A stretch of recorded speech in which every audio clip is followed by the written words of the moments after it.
quantum eraser. He moves through the world with purpose and grace, destroying beliefs at steadfast pace, asking what's science and what's math. His wisdom cuts through like tempered glass. They call him Huey, the quantum eraser.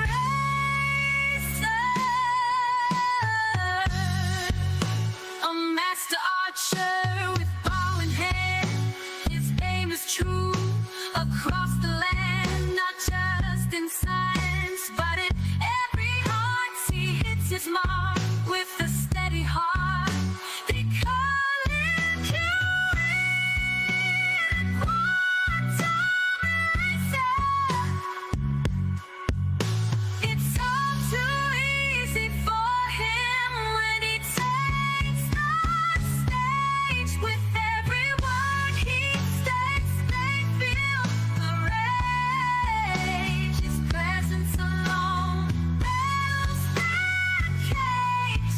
The crayon eating nutties are running out of time. They call him Huey, the quantum eraser.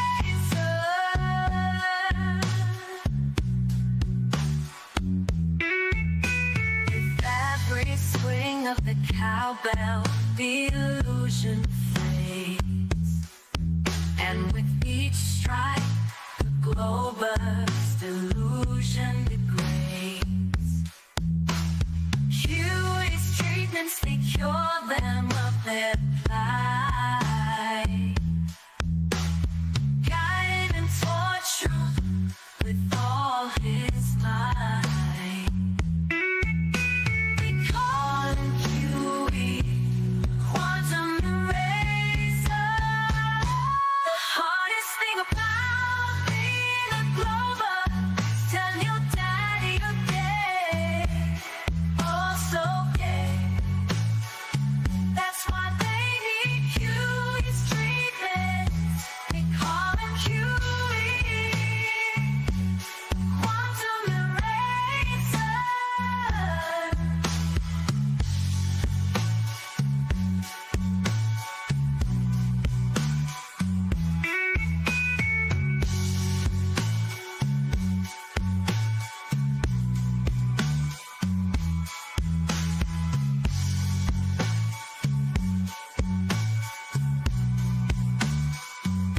They call him Huey,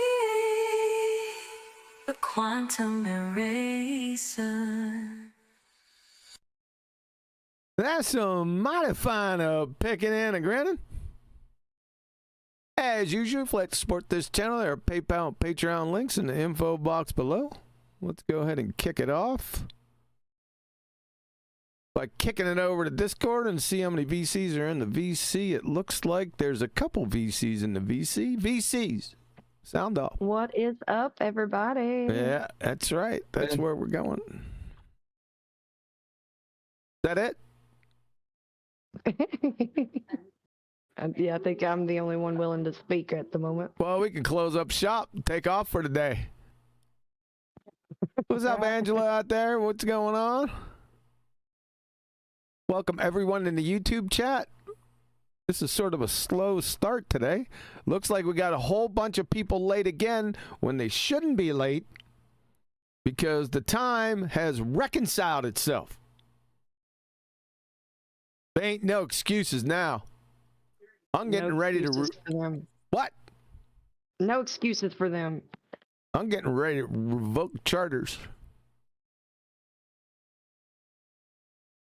Stop streaming. That's my first official action, my mandate. I should just get started without them. That's what I should do. And I'm not, like I said, I'm not really looking forward to this because we got up to with McDuffy and Wolfie the Clown Shoes Clown Show. ground control to major idiot. So we got up to, we're going on emergency flight routes from 2015. I really don't want to do it. I can't stand those arguments. I don't know why people use them over here on our side. They don't make any sense.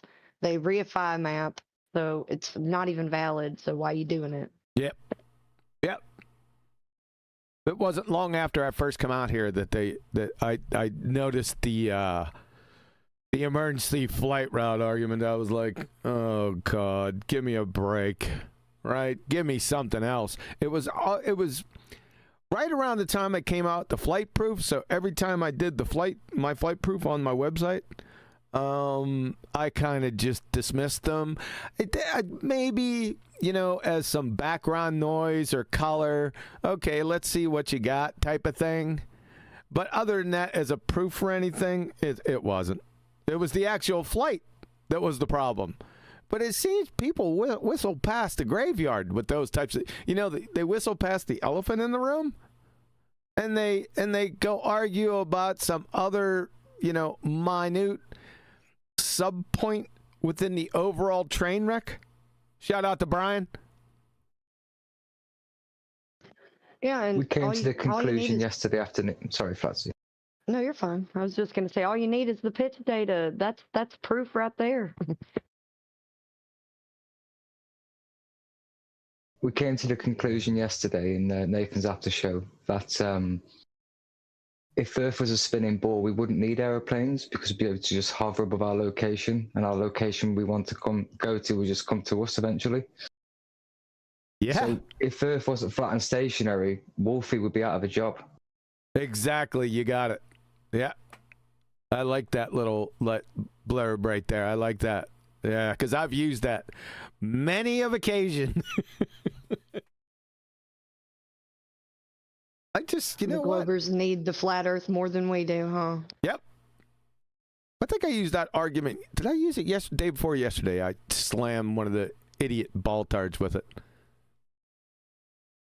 Poor dumb bastards. And then the coup. Huh? They just can't get it, huh? But Neil can get it. He got his mic wide open.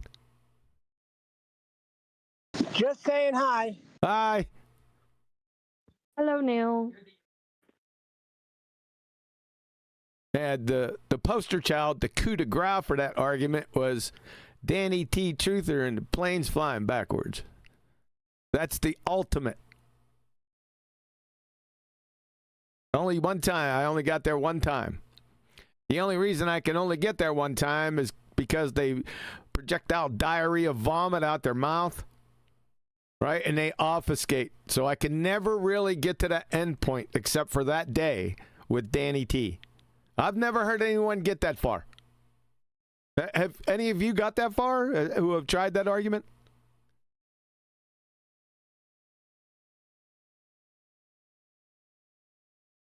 Sounds like nope. Brian's here. Wait, what did you ask? Did you ask me something? No, I asked the whole group if they ever used that argument, the one that Lieu was speaking to, that ultimately leads to planes flying backwards. No, because I can't execute that argument as well as you can and get them to actually admit that. Well, it's not the execution or articulating the argument. I think everyone could get it down if they hear it a number of times. It's it's your partner over there that obfuscates away. They'll try. Danny T tried to do it, and there was a couple other people in the hangout over 24/7 that tried to do that stuff for him, but I stopped it in its tracks. Because, see, I knew of Danny T because I had dealings with him on Betty's server. But this was in 24/7. He had came over there. And like I said, Danny's pretty intelligent, for as far as ballers go, pretty calm guy, intelligent. So I had that on my side, and I knew I did when I first started the discussion. So there was a couple things going in my favor. So, and I tried to keep calm, and he was calm. Now, he tried to obfuscate a little bit, but it wasn't, it wasn't too objectionable, but I knew it if I could get the other people to shut up in the room. And for me and him just to talk through it, it would only take a short amount of time, and I'd have him, right? And there was a point I knew it where I had him. He tried to get away, right? He definitely did. I said, say it, right? And he was like, let's do my example. No. Let's stick with my example right here. And yeah, then he had to say it. Yeah. Yeah, that was good. I remember that. He comes on there a lot, and yeah, he's kind of nice and cordial. Yep. He's somebody that you can actually have a conversation with, even if he is a globie. Yep. There's few. They're few and far between. I mean, so everything has to be aligned. It wasn't. I just got fortunate at that moment. Like I said, it's the only time ever, and I brought that argument up thousands of times. But that's the only time it ever came to fruition. Love it. It usually ends up at Globiolis. So then you have to point out, well, there's no Coriolis effect. So then we have to go to not pretending not to understand what Coriolis effect is. Yeah. So we can pretend there's still an argument to be had. That's where it usually goes when I go there. Yeah. Or it circles the drain well before that. Usually when you ask them, what's Coriolis effect? If you want the argument to descend into utter chaos, ask that question. I'm just telling you by experience. You don't want to be around or in the vicinity, right? Because you're going to get, and what doesn't help is if they Google it, you're going to get, if 5 sites have the Coriolis effect on it, you're going to get 5 different descriptions of it. So that doesn't help at all. That's why it's not one of Nathan's favorite arguments.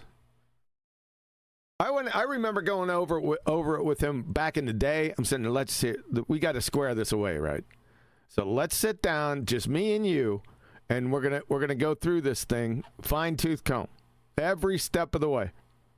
So we did that for, I don't know, about 2 or 3 weeks. And finally, you could tell by the tone in his voice, I could remember when it finally resonated with him, right? And then I said, okay, you got it. Best wishes. Because I knew, right? Because I had history with this for years and years. We've got pinning BallTARDs in the corner with the Coriolis effect and it descending to utter chaos within a matter of seconds. Yep, I said, yeah. That's why he can't stand that argument. Shout out to Nathan. What's up, Brian? Heck, He'll like that shout out. Say again? He'll like that shout out. I thought somebody was going to retract it. Shout out retracted. Those are from the old days. What's happening, Brian? Hey Kiwi, hey Flatsy everyone. I'm in a shop at the moment, so I'm not saying much because there's a bit of background noise. But I'll join in a while. All right. Boy, your mic sounded good earlier today. It's back to a train wreck right now.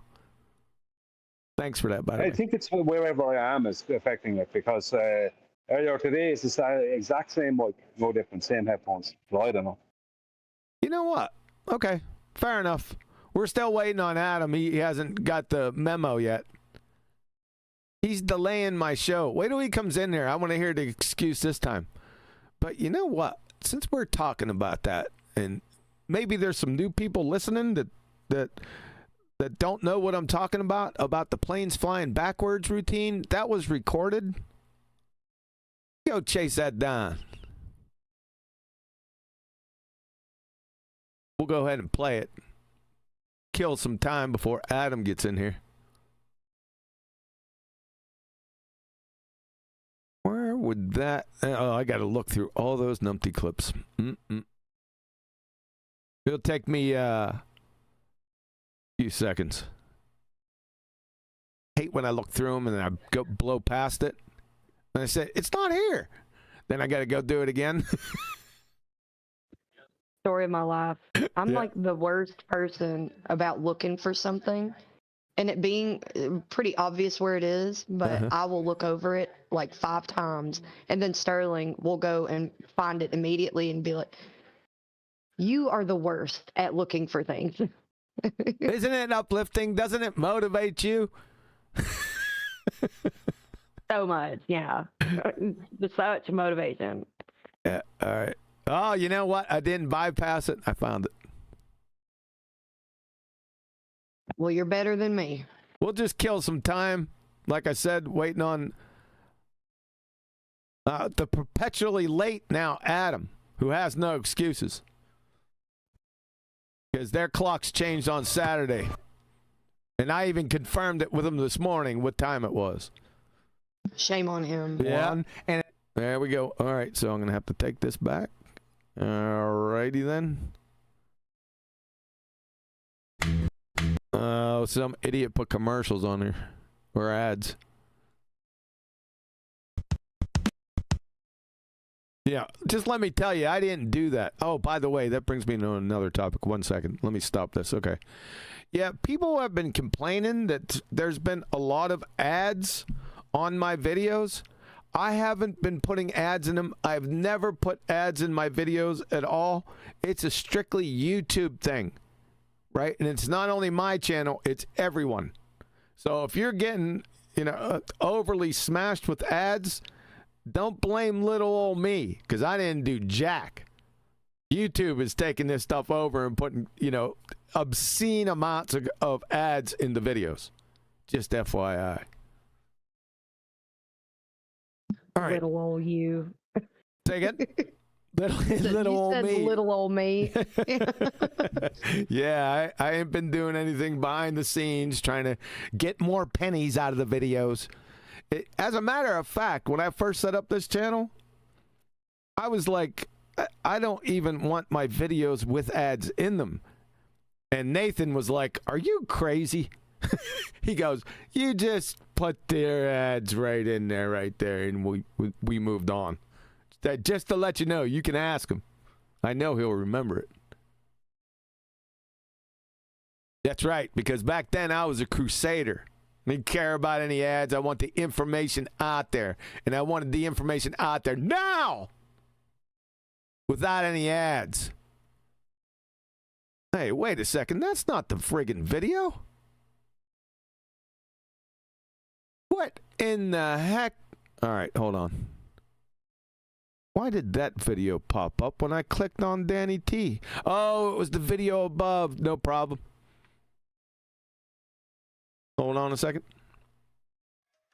Aha. The ad should be for merchandise from the Globe Terminator store. You know what? I had forgotten about that merch. And somebody brought it up. I couldn't find my password. I didn't know anything because it sort of faded away. After, I think it was after a couple years after the Black Swan came out. I got my merch. In fact, I still wear that. The hoodie. I think Adam's got one, but they don't have the one I have. I have the gray one. It's outstanding performance in the winter and the fall because it's so comfortable, right? And it's so warm. In fact, I got that thing laying on the bed behind me. Yes, sir. My wife tells me, "You don't go outside with that, do you?" Yes, I do. No shame in your game, huh? No one has ever said anything to me about it either. Okay, let's get rid of this. Oh, I got to share it in Discord. 1 second. Let's just share the whole entire screen and put an end to that. All right, let's see what we got over here. We got 50 people in. All right, thanks for coming, folks. We'll get to the part 3 of Wolfie Clown Show 6020 and McDuffy here in a few minutes. We're waiting on Adam. Seems that we're waiting on Adam all the time now. You're going to get a very strongly worded letter, sir. But let's go ahead and we'll play Danny T. Truther. Like I said, this is the first time that I ever got to this point with any baller because they'd always obfuscate, or people in the hangout would obfuscate for them, and it would just turn into a train wreck. So enjoy. This is Danny T. Truther, 1 November 2019, 24/7 2.0 Discord. I agree that projectiles are a pretty bad example of Coriolis because there just wouldn't be. There is no a Coriolis significant effect. of an example. But what about ones where they do it with like fluids? Like what There are is the no best? Coriolis effect. Were you talking Because about if you're there flushing your was- toilet, okay, Danny? Wait a second. You Not defined the it. toilet. Not the toilet. No, I didn't say the Not- toilet. Hold on a second. Do I got to put you on mute again? Do it. You already defined the Coriolis effect correctly. Well, kudos to you. You're the first baller that you must have been listening to that Nathan Oakley Hangouts for a while, so you got it. So, if that be the case, see, my argument isn't the Coriolis effect. My argument is the Coriolis causes, right?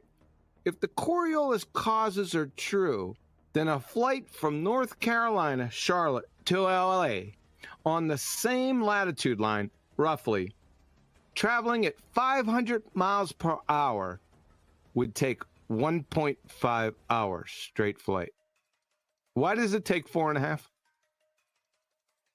That's a good point. Am I on mute still? No. Okay. So when the airplane lifts off from the runway, it's let's say lifts off going 500 miles per hour, which it doesn't, but Let's say it's let's say, hold on a second. Let's say the runway is facing west. okay. Okay. Exactly. Even simpler. Yeah.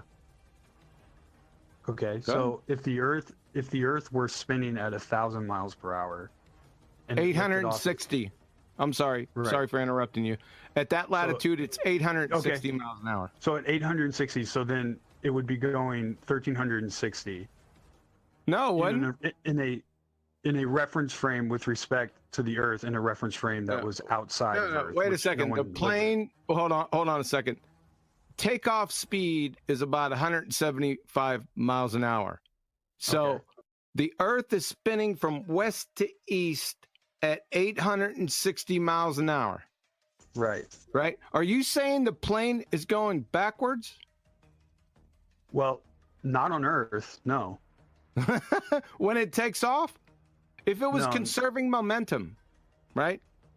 Right. Yeah. If it was conserving I got momentum. you by the balls. No. You're right. You're actually right. If you're conserving momentum At the ball. and you were at a stationary point in space, which nobody is at, No. then yeah, you would see the airplane and the Earth passing you by, and the airplane's actually going. Yeah, Go ahead, say it. that would be correct. Say it.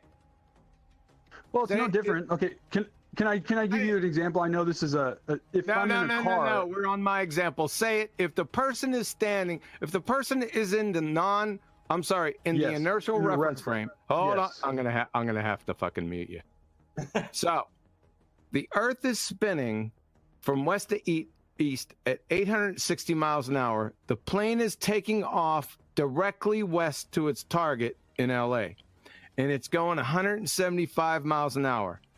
If it's conserving momentum, are you telling me the person in the inertial reference frame is seeing the plane going backwards? Yes, Ah! that's right. I know that, but you know that's the answer, though. Danny, Are you you're not thinking recording? about Are you reality. recording? Yeah. Beam me up. Yeah. Beam me up, Scotty. So are Beam me you up, Danny. still Oh my gosh. struggling?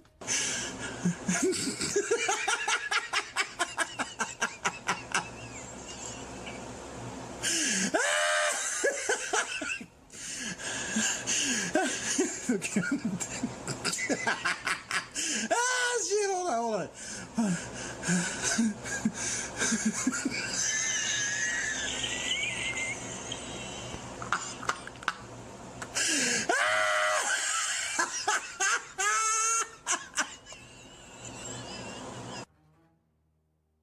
In review, what he's saying is you have two reference frames. He got that right. You have the spinning non-inertial reference frame that the plane's on, the Earth.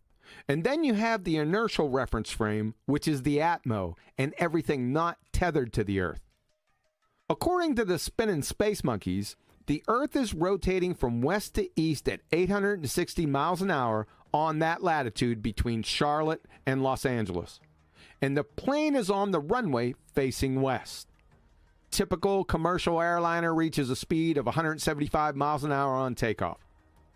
His claim is, if you're in the inertial reference frame witnessing the plane take off, let's say you're in a hovering helicopter with eyes on the runway and the plane, he's saying that due to the conservation of momentum, that at wheels up, the plane will be flying backwards in reverse east while pointing and accelerating west, until such time that it overcomes the conserved momentum east. Just before that, it'll be in suspended animation and then all of a sudden overcome the conserved momentum east and be on its way. I've tried to explain their train wreck of a dumpster fire to them for years by leading them to this point, but they just don't get it and are feebly obfuscate before I can bring the hammer down. Shout out to Danny or Daily T for allowing me to train wreck him. He's a good man, educated, and intelligent. He's just caught up on the wrong side of a fairy tale religion. That's it. That's it. Very nice. Well, thank you. Has that low life Adam? Sorry. What? I was just about to say CQE can be nice and cordial if the person on the other end is. Well, yeah, duh. Okay. Right. Are you taking Notice my part? I said you can be. Are you taking my part? Am I taking your part? Yeah, you What do taking mean? my part. You're defending my honor. Yeah, I guess I am. I don't know why. I don't know either. You're usually on the other side. I should get my act together. Yeah, right. All right. What are we gonna do? He still hasn't come. Friggin' Adam. We're gonna go through this without him. I'm telling you. And then we might get to another video. And shout out to Sensual Goat Liam here, who proffered this video earlier today. So that's gonna be our next mission. All right, Adam, you gonna force my hand? See what we got. He's gonna make me go through this damn thing because I wanted to end it, but he's gonna make me go through it. It's over. These two morons right here. It's over. It's been over since way back here, like at the 2-minute mark. I think we're up to 37 logical fallacies from these two idiots, and it's already been over. I showed on the last show where Doofus here, Mr. Flathead, had contradicted himself from 8 years earlier. Now, on one hand, with Will McDuffy, he said that the planes, and he demonstrated that planes don't change their pitch attitude during flight. They just, jets hover around the friggin' equator and let the earth turn underneath them. And then 8 years before that had showed that the pitch data absolutely must change. So he's done. He's finished. He was finished back in the day when I asked him what a hypothesis for his sphere-tard Earth was, and he told me the alternative hypothesis was the Earth is a sphere, and then I said, what's the null? And he said, the Earth is not flat. I said, okay, Cooper. Thank you very much. OMG. Snatched his own wig off in 2016. So I said that'll be about enough of it. And then I took him and his crew by the short hairs with the Evolved Sea Sparrow missile Block 1. Just ripped. I tore their asses up. And then I got bored with him. I said, heck with him. I left him go. Until now. That's a long time ago. But at least, at the latest, it was early 2017 that I dealt with this moron. But he finally came out of the closet. And we want to thank you for doing that with this utter will and grace moron. But now, since these guys wanted me to go through the last part of this video, all I know is emergency flights. That's the last thing this idiot said, right? So you're going to get the same routine. You know, the emergency flights from 2015, if you guys were out here back then. Like I said, it was out here. I gave it a moment of my time because I was bored. Yeah. Super boredom. Angela Baby Carson said, sub me, I homestead, rescue small animals, and truth. Everybody sub Angela Baby Carson. Well, there you go. Does she have a website out there, Flatsy? I think it's just her YouTube. Do you have a YouTube channel? Oh, she can't post it in here, though. Angela, what you have to do is you have to get in Discord, right? And then you have to post or just post the name of it. See if somebody can't search that up instead of her having to come in. Yeah, please. Thank you. I got you. I've already subbed to you, Angela, and then I will get everybody else.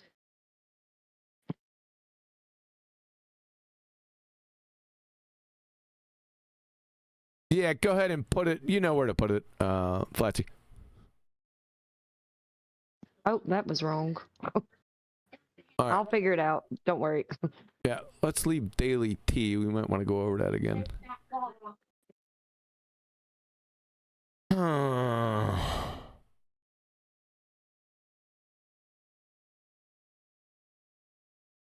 right, we're going to go ahead and do it. Friggin' Adam. DD, he is always in there getting it done. Did he square it up in the YouTube chat? Yep. Thanks, Divergent. Appreciate that. All right, let's see. Let's turn this down a little bit.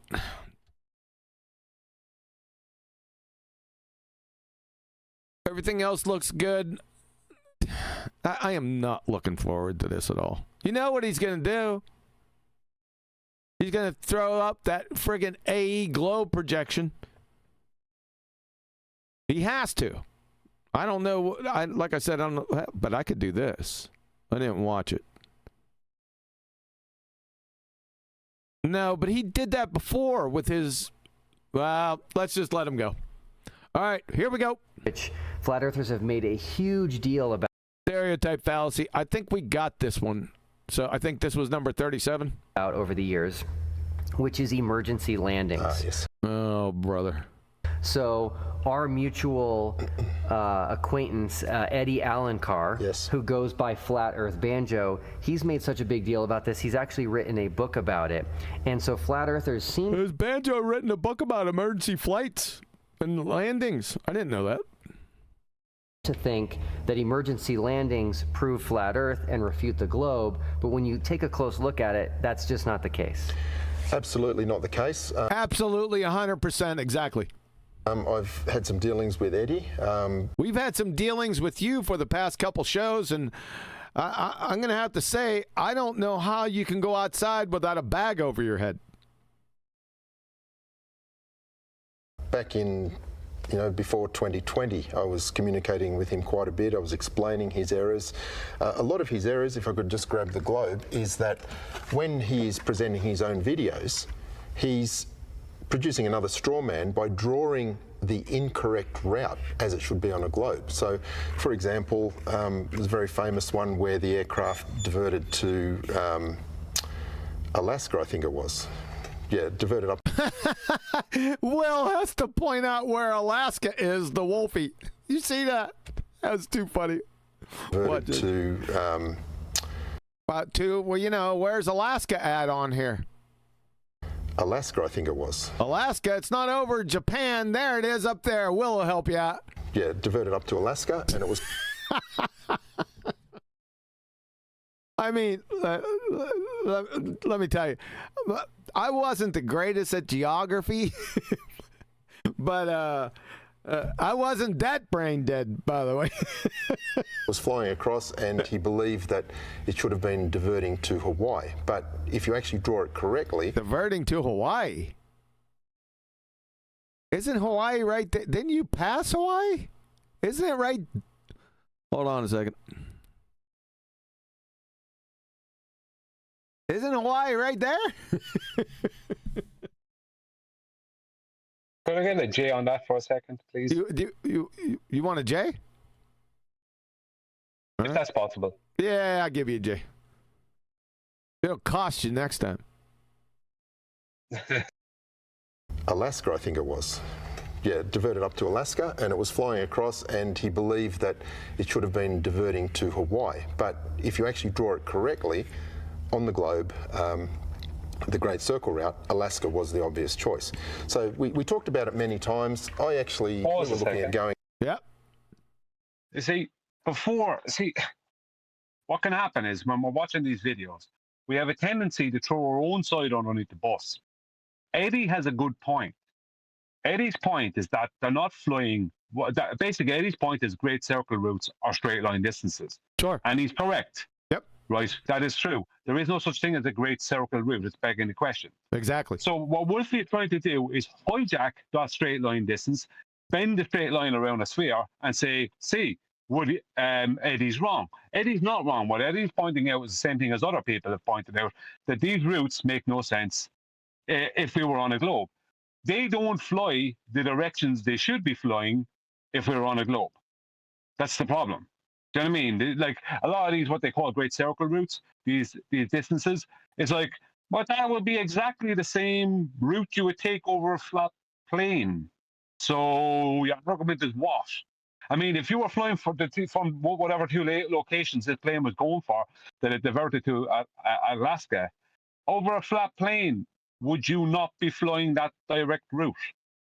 I mean, the contention is what route would you fly on a globe as opposed to, do you know what I mean? Yep. You know, a lot of these routes don't make, a lot of these emergency landings don't make sense at certain times. You know, not all of them, but a lot of them don't.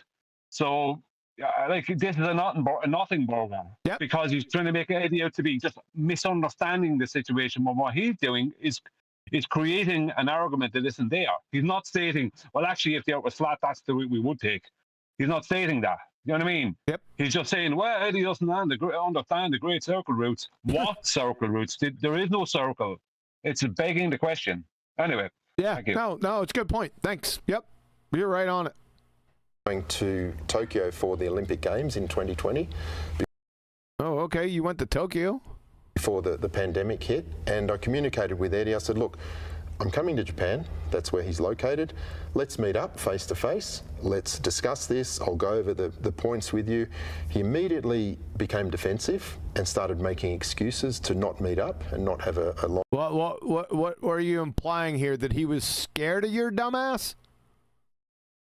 We ain't scared of you. We laugh in your face. Sunshine, you see what he's trying to do? It's quite second grade pathetic. Live debate. Yeah, well, why should me that he was... Good. Just why should Eddie have to meet up with him? Why do I have to meet him? I don't understand why I have to meet him. My argument, we have the internet these days, so my argument is there on the internet, whatever it might be, or Eddie's argument. Just deal with it there on the internet. Why does Eddie have to meet the guy? What's that about? That's kind of weird. Why do I have to meet you? What do you want? Do you know what I mean? Do you mean, let's meet up? For what? I don't trust you. I don't want to meet up with you. You know what I mean? Yeah, you're a moron. We're going to meet, so I can mule kick your dumb ass. I'll do that. Yeah, sure. Let's meet up. He was unwell, that he was sick, he was not well enough to meet somebody face to face. He also told me that he was going to stop making videos. And I thought, okay. Look at this. I bet you McDuffy's loving this. As the world turns, days of our lives. Nonsense. This is quite pathetic. Do you have any evidence, particularly scientific evidence, for your BallTARD, sphere-tard? You double-speaking, lying, contradicting sore rat, major idiot, Wolfie clown shoes? You know, taking a person in good faith. I believed him. I said, okay, no problem, we'll let it go. He then blocked me, deleted my comments. Listen to this. Deleted your comments. Yeah, sure. Show. And kept right on going. Wow. Now, let's talk a little bit more about emergency landings, because oh boy, what I found is that flat earthers will do what I 38 stereotype fallacies. Here comes a baseless assertion or straw man or a combination of the two. call surface level research. Yes. Surface level research, that's just a baseless assertion. How can he make that about an entire group of strangers that he never met? Which is YouTube videos and TikTok videos. That's what you do. He sounds like Jeran, poor researcher. Yeah. Sounds like every anti-flat earther I know. Yep. And heavy confirmation bias. Yes. So the heavy. What about heavy confirmation bias, or even better, heavy confirmation bias? Are you going to support anything that you say? Yes. Then you got Mr. Yes, exactly, 100%, absolutely. You just reminded me of Booger. What does he do? You just reminded me of Booger because he'll be like, what about heavy, or something like that to that effect. He does the same thing. I like Booger. I knew I liked that guy. Thing that confirms what they already believe, and then they'll run with it. Confirms what we already believe? I don't believe anything. I have zero beliefs. I either know it or I don't know it. No beliefs necessary. It. Whereas I like to do deep research. I like to. He goes deep. He goes deep down into that research. Way deep, like Himawari 8. This fucking bozo. Keep going. Keep asking questions. Is that your research? You're asking questions. Do you know what research is? Yes. Keep challenging. And so, Mr. Yes over here, yes, man. So their surface. Keep challenging what? This level understanding of an emergency. My surface level understanding of an emergency landing. I don't have a surface level understanding. I could give a shit less. Oh, by the way, that's number 40. That's another stereotype fallacy. Landing is that you would just go to the closest runway or the closest. I never thought that.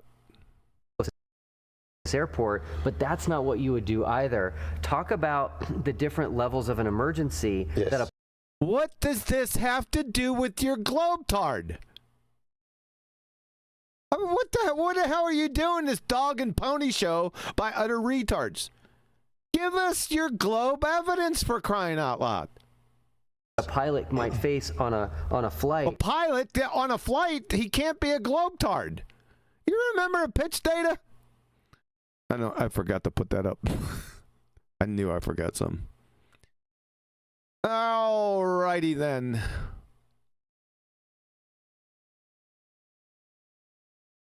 There you are. There you go. That's the death knell. Let's talk about this. Yeah, that's what I thought. Get on out of there. And how they decide where they're going to land. That's a really good point, Will. And it's an outstanding point, Will. Has nothing to do with proving the BallTARD. Let's talk about this mind-numbing idiot minutia for the next 10 minutes. that is a consideration that flat earthers do not look at. Stereotype fallacy, that's 41. Talking to Eddie, he believed that in every emergency situation, you should go to the closest airport. Now, what? Oh, just let him go. It's going to be stupid. when we fly from Sydney to the USA, you know, we have Hawaii as one of our alternate airports en route, and there's another place called Cassidy Island. Now, Cassidy Island is basically just a runway on a small island with no facilities. Now, it depends on the nature of the emergency. We can have... It depends on the nature of the emergency. So you got like a barren island, Gilligan's Island, with a runway on it, right? Are you going to tell me, are you going to go into a long explanation about we're not going to land on that island because Yeah, whatever scenario that you dream up, I'll bet. Oh my God. An engine on fire. It sounds dramatic, but we can shut the engine down. We can put the fire out. We can continue. That's what happened here. Ironically, that's what happened here. They had a bum engine on this flight and had the emergency land in Hawaii, Honolulu International Airport. How ironic that you bring that up. However, we zoned out 2 hours of this flight from the National Transportation Safety Board. This is the black box data. I just wanted to bring that. It's kind of ironic that it would be a similar scenario. Continue quite safely with the remaining engine. If it's more critical than that, if we have severe depressurization and airframe is likely to have a structural failure, then we would want to get on the ground as soon as possible. That's amazing. I would have never thought of that. But another scenario is a sick passenger. We're flying from Sydney to the USA. Cassidy Island is 10 minutes away, and suddenly our passenger's starting to have a heart attack. There's no point going to Cassidy Island. There's no hospital. No kidding. Oh my God, I would have never thought that. You mean somebody who was having a heart attack, right? And you're in between Sydney and Cassidy Island. You wouldn't stop at Cassidy Island? Why? Because there's no hospital there? It's basically Gilligan's Island? OMG, dude. Shocking. There's no medical facilities. It's actually worse if we landed there and now we're stranded, okay? Then we've got to take off again. In that situation, we would choose to continue to Honolulu. What kind of idiot? Why would you need to explain this? And what does this have to do with Eddie's point? Pray tell. Nothing. Where there is a major hospital, modern facilities, and they can get proper treatment. So what if I don't know where Cassidy Island is, so flying from Sydney, Cassidy Island said it's 10 minutes out from Sydney? I think you got a long ways to Hawaii there, friend. So what are you going to do? So you're not going to land at Cassidy Island. Guy's having a heart attack in the back of the plane. You have Doc Brown back there. You're just going to continue on to Honolulu? Really? How long is that going to... Sorry. You don't ruin my story. What are you going to do? Do you have caskets on the plane with chutes on them? So by the time you get to Honolulu, why even land? Just kick him out while one of them caskets with a chute on it, because he ain't going to make it. Go on, Brian. Sorry, I think what he meant was that while in flight, if Cassidy Island was only 10 minutes away, there'd be no point in going there. And my reason I'm saying that is because this is like they'll try and latch onto something stupid like that, you know, based off of the way he explained it or described it. So I should say described it. And I don't ever remember Eddie Banjo talking about Cassidy Island. Never. You know, anybody would know that you would go to Honolulu under those circumstances. I mean, you don't need explanation. Wouldn't you friggin' hightail it back to Sydney?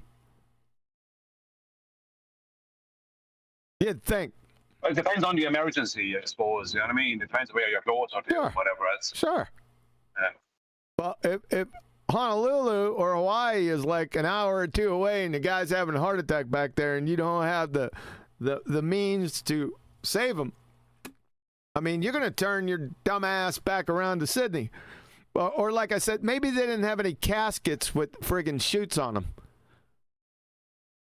The point is there's so many different considerations. Yeah, well, duh.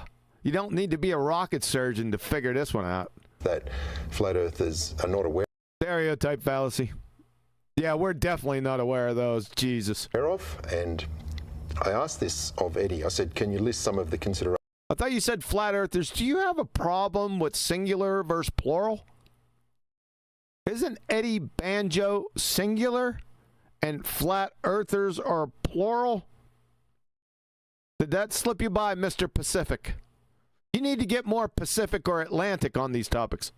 considerations a pilot must make, or a flight planning department should make when deciding on where to go in an alternate, and he couldn't produce one. His mindset was that you just must land at the nearest suitable airport. This is a damn lie. I can already tell he's lying. Off of his nothing burger moronic point. In every situation, but Shut we've up. got factors such as runway length. You know, if the runway's Never thought of that. too short, it's useless. If the runway is not strong enough, you know, the pavement strength, if it's not strong enough, you're going to land, you're going to destroy the runway. You're not going to get off again. The availability of fuel, you know, you might have to... The availability of Snickers bars and Little Debbie snatch cakes? land for some reason that can be corrected quite easily, but then if you don't have enough fuel to depart, you're stranded. You know, it may be extremely expensive to fly or to bring in a ship with aviation fuel. Look at this pathetic, absolutely retarded performance by these morons. Wow. So some of the remote airports that might be good in a last-ditch emergency requirement may not be the best choice if you have a relatively minor emergency. We then have the weather considerations. You know, if you're diverting... I never thought of that. ...to an airport that has weather that is quite severe. You mean like hailstones, apple-sized? You mean you're not going to land at that airport? Come on. And the airport is not equipped with the appropriate instrument approach landing, you wouldn't go there. You might... Thank you. I'm pretty sure that nowhere in Eddie's book does he reference, I haven't seen it now, but I could pretty much say with good confidence that nowhere does he reference Carney Island, whatever it was he was saying. You know what I mean? He was talking about diversions to major airports where a big plane can land. You know what I mean? But there is medical services. You know what I mean? His point was always, these don't make any sense if the Earth's a globe, which was his point. You know what I mean? Yes.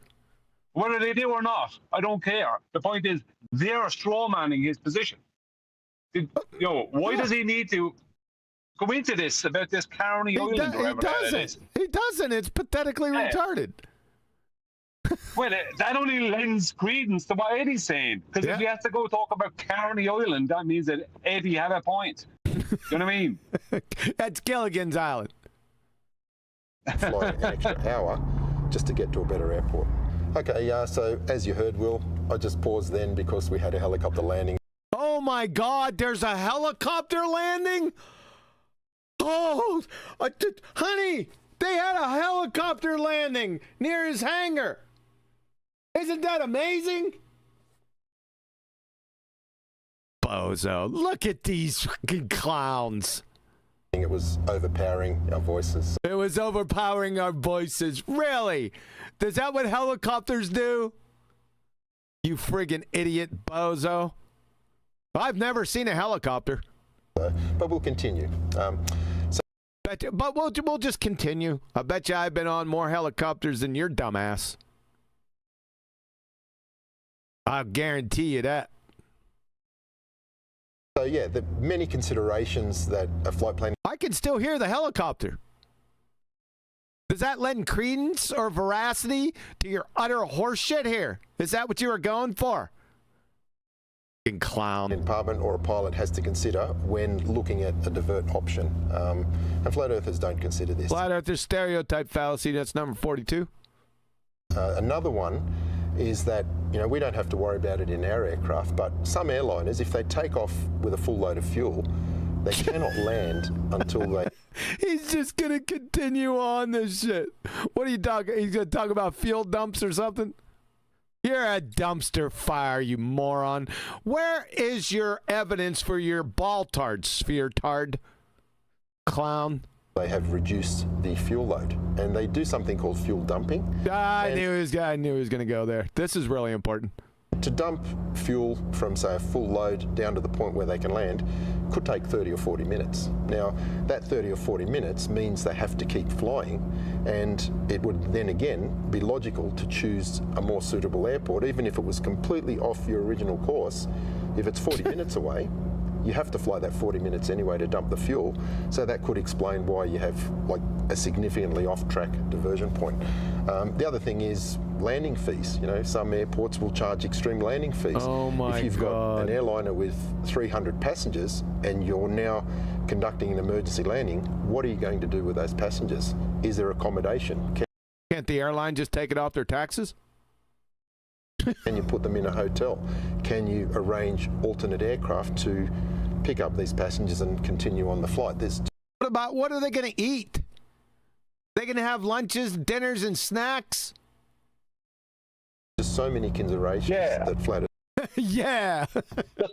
It's just like all the no flat earth. He keeps on saying flat earthers. No flat earther is denying mitigating circumstances. Absolutely no flat earther is denying that. What Eddie Banjo was pointing out. Now, I can't state because I haven't seen all these. I don't know how correct they are. But obviously there's something in it because he's talking about Carney Island, wherever that is. Gilligan's. Look, whichever, Gilligan's Island. The point being is that, right, is that these planes are diverting to airports in locations that make more sense on a flat Earth than on a globe. That's Eddie's point. Now, they can't even fly on a globe, but within the hypothetical situation of there being a globe, these routes make sense on a flat plane and not on a globe Earth. More so on a flat plane. That's what Eddie's point is. Now, he's not really addressing that. He could take out 16 emergency landings, I think it is in Eddie's book. All he can do is pick out Eddie's book and go through each one. Yep. That's why he has to show it, but he's not. He's going through a heap of nonsense, and if someone stubs their toe on the airplane and there isn't a sandwich there for them to eat, that could be a major issue. It's like, give us a break, Wolfie. Just go into the actual landings that Eddie's talking about. Right. And then if you know what I mean? Right. Yes. Pull the book out. Go through each specific one. Yeah. If you want to do a detailed debunking, that's what you're going to have to do. This vague, ambiguous retard fluff isn't making it, you glue sniffers. My God. Are you stupid or something? Yeah, they're making it out as if flat earthers can't even operate a bicycle. You know what I mean? Give us a break. Do you know what I mean? But if they were globe earthers, but when those flat earthers were globe earthers, there was no problem. Yeah. It's only when they became a flat earther, like when I was a globe earther 10 years ago or whatever, there was no problem. But as soon as I became a flat earther, I instantly forgot how to operate a bicycle. You know what I mean? I stick sandwiches in my ear instead of in my mouth. This is what they need, isn't it? It's pathetic. You stick sandwiches in your ears. Yeah, well, that's the impression they're trying to give people. The flat earthers are so misinformed about everything that they don't even know how to eat something. Yeah. It's terrible. I know. It's belly laughingly pathetic. Earthers just don't look at. Yeah, this. But we just don't look at that. That's another fallacy. That's another flat earthers. That's 43. This is the importance of asking questions and seeking out experts. Yeah, expert. He's not an expert. He's contradicting himself. I wouldn't trust him. I wouldn't. He's already lied. He's contradicted himself numerous times that we pointed out during these 3 episodes. I wouldn't trust him if he told me the air pressure in his tricycle tires. So a perfect example is what? Sorry, I'm just saying he did tell a lie back in 2016. Yes. He knows he doesn't pitch down, and he said in his video, you'd have to pitch down to go around the globe. You'd absolutely have to pitch down. Yeah. So there's a complete contradiction. You know what I mean? Yeah, it's all over. I see flat earthers so frequently. Another stereotype fallacy. All right, give us the straw man and baseless assertion or the combination of the two. Refuse to reach out to people such as yourself. We refuse to reach out to numpty dipshits like this. Is that what you're saying? To reach out to people that are experts, and they just run with information instead of trying. That's another one. 44 stereotype fallacies. Trying to understand it better. A perfect example is Anthony Powell, who filmed the 24-Hour Sun. Who's Anthony Powell? Anyone know? Who knows? in Antarctica multiple I do. times. Oh, somebody wanted to jump in there? Who? Yeah, I do. He's the guy who put out a couple of 24-hour Antarctica sun videos that were shown to be fraudulent. You know, shown to be just repeats or looping videos. And he even had to admit to at least one of them, if not two of them, that they were fraudulent. Okay. And now Will Duffy is trying to validate him. How do you validate someone who had to openly admit he was a fraud? You can't validate that person, but Will Duffy's trying to do it. I got you. They just called him a liar, and That they 45,000. I'm a flat earther. I don't even know the guy you're talking about, right? So they didn't do shit. That's why stereotypes are fallacious. Just to let you know, glue sniffer. didn't reach out to him. I reached out to him and created a relationship with him and found out. A relationship? Intimate one? Pause a second. No, people didn't say that Anthony Powell, like I didn't never have anything to do with the guy, but people didn't say that he was a lawyer. He showed himself to be dishonest when he put out fraudulent videos and then had to actually admit, as far as I know, had to actually admit at least one of them were fraudulent. That means he's admitting to being dishonest. So it's not that they just called him something. Like Sure. the guy literally admitted it. So you know what I mean? And even if he didn't, it's obvious that what he did was fraudulent. So like, I mean, when do you call someone dishonest? So what? It's a nothing burger. No, This he's is not. nothing He's not a burger. liar. He actually does go to Antarctica every year. Same thing happened with you. You come out and say, "Hey guys, you have this wrong. I'm a pilot." Hey, you guys, I have this wrong. I'm a pilot. What's he gonna do? Contradict himself again? Instead of reaching out and asking questions and trying to understand it, I did ask him a question. I asked him, "What is your hypothesis for your sphere-tard, pilot?" We don't need to go back over what he said. they just immediately call you a liar. Yeah. I didn't immediately call him a liar. I call him a fucking brain-dead retard. After he gave me, I might as well give it up again. I said, "What is your sphere-tard hypothesis? Give me the alternative and the null." He said, "The alternative, Earth is a sphere, and the null, the Earth is not flat." And then I said, "You're a brain-dead retard, pilot." I'm guessing in the last 10 years, you didn't have a lot of flat earthers Second. reaching out to you trying. Good. Yeah. I asked Wolfie many questions. I didn't avoid Wolfie at any time. I asked him many questions. And one of the questions I asked him was, will he get the pitch data? Yes. And he refused to get it. He was 8 years in the topic. Like, he's 9 years now. He came out in 2016. But up to last year, he was 8 years. That's 8 years he spent not getting the data, the flight data, that would prove or disprove his claim. Even though in 2016, he disproved his own claim with his own video. Point being is that nobody didn't just not ask him questions and then just call him a lawyer. That didn't happen. Just it's crazy. They're just making up things and just saying every one of these guys did this thing. That would be how many millions of flat earthers? I mean, how many millions of times then was he called a lawyer by all these millions of flat earthers? Yeah. Makes no sense. Yep. Yes, sir.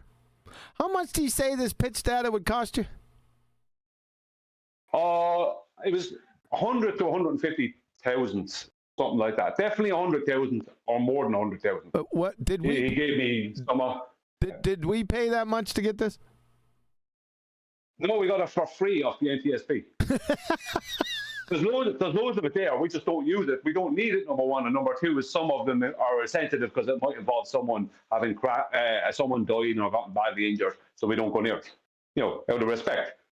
You know what I mean? Yes. But there is other, so like it can be got, this data. Yeah, I got it right here. And you don't have to pay $100,000 for it. Yep, liar. You are a liar, Mr. Flathead. Look at that back there.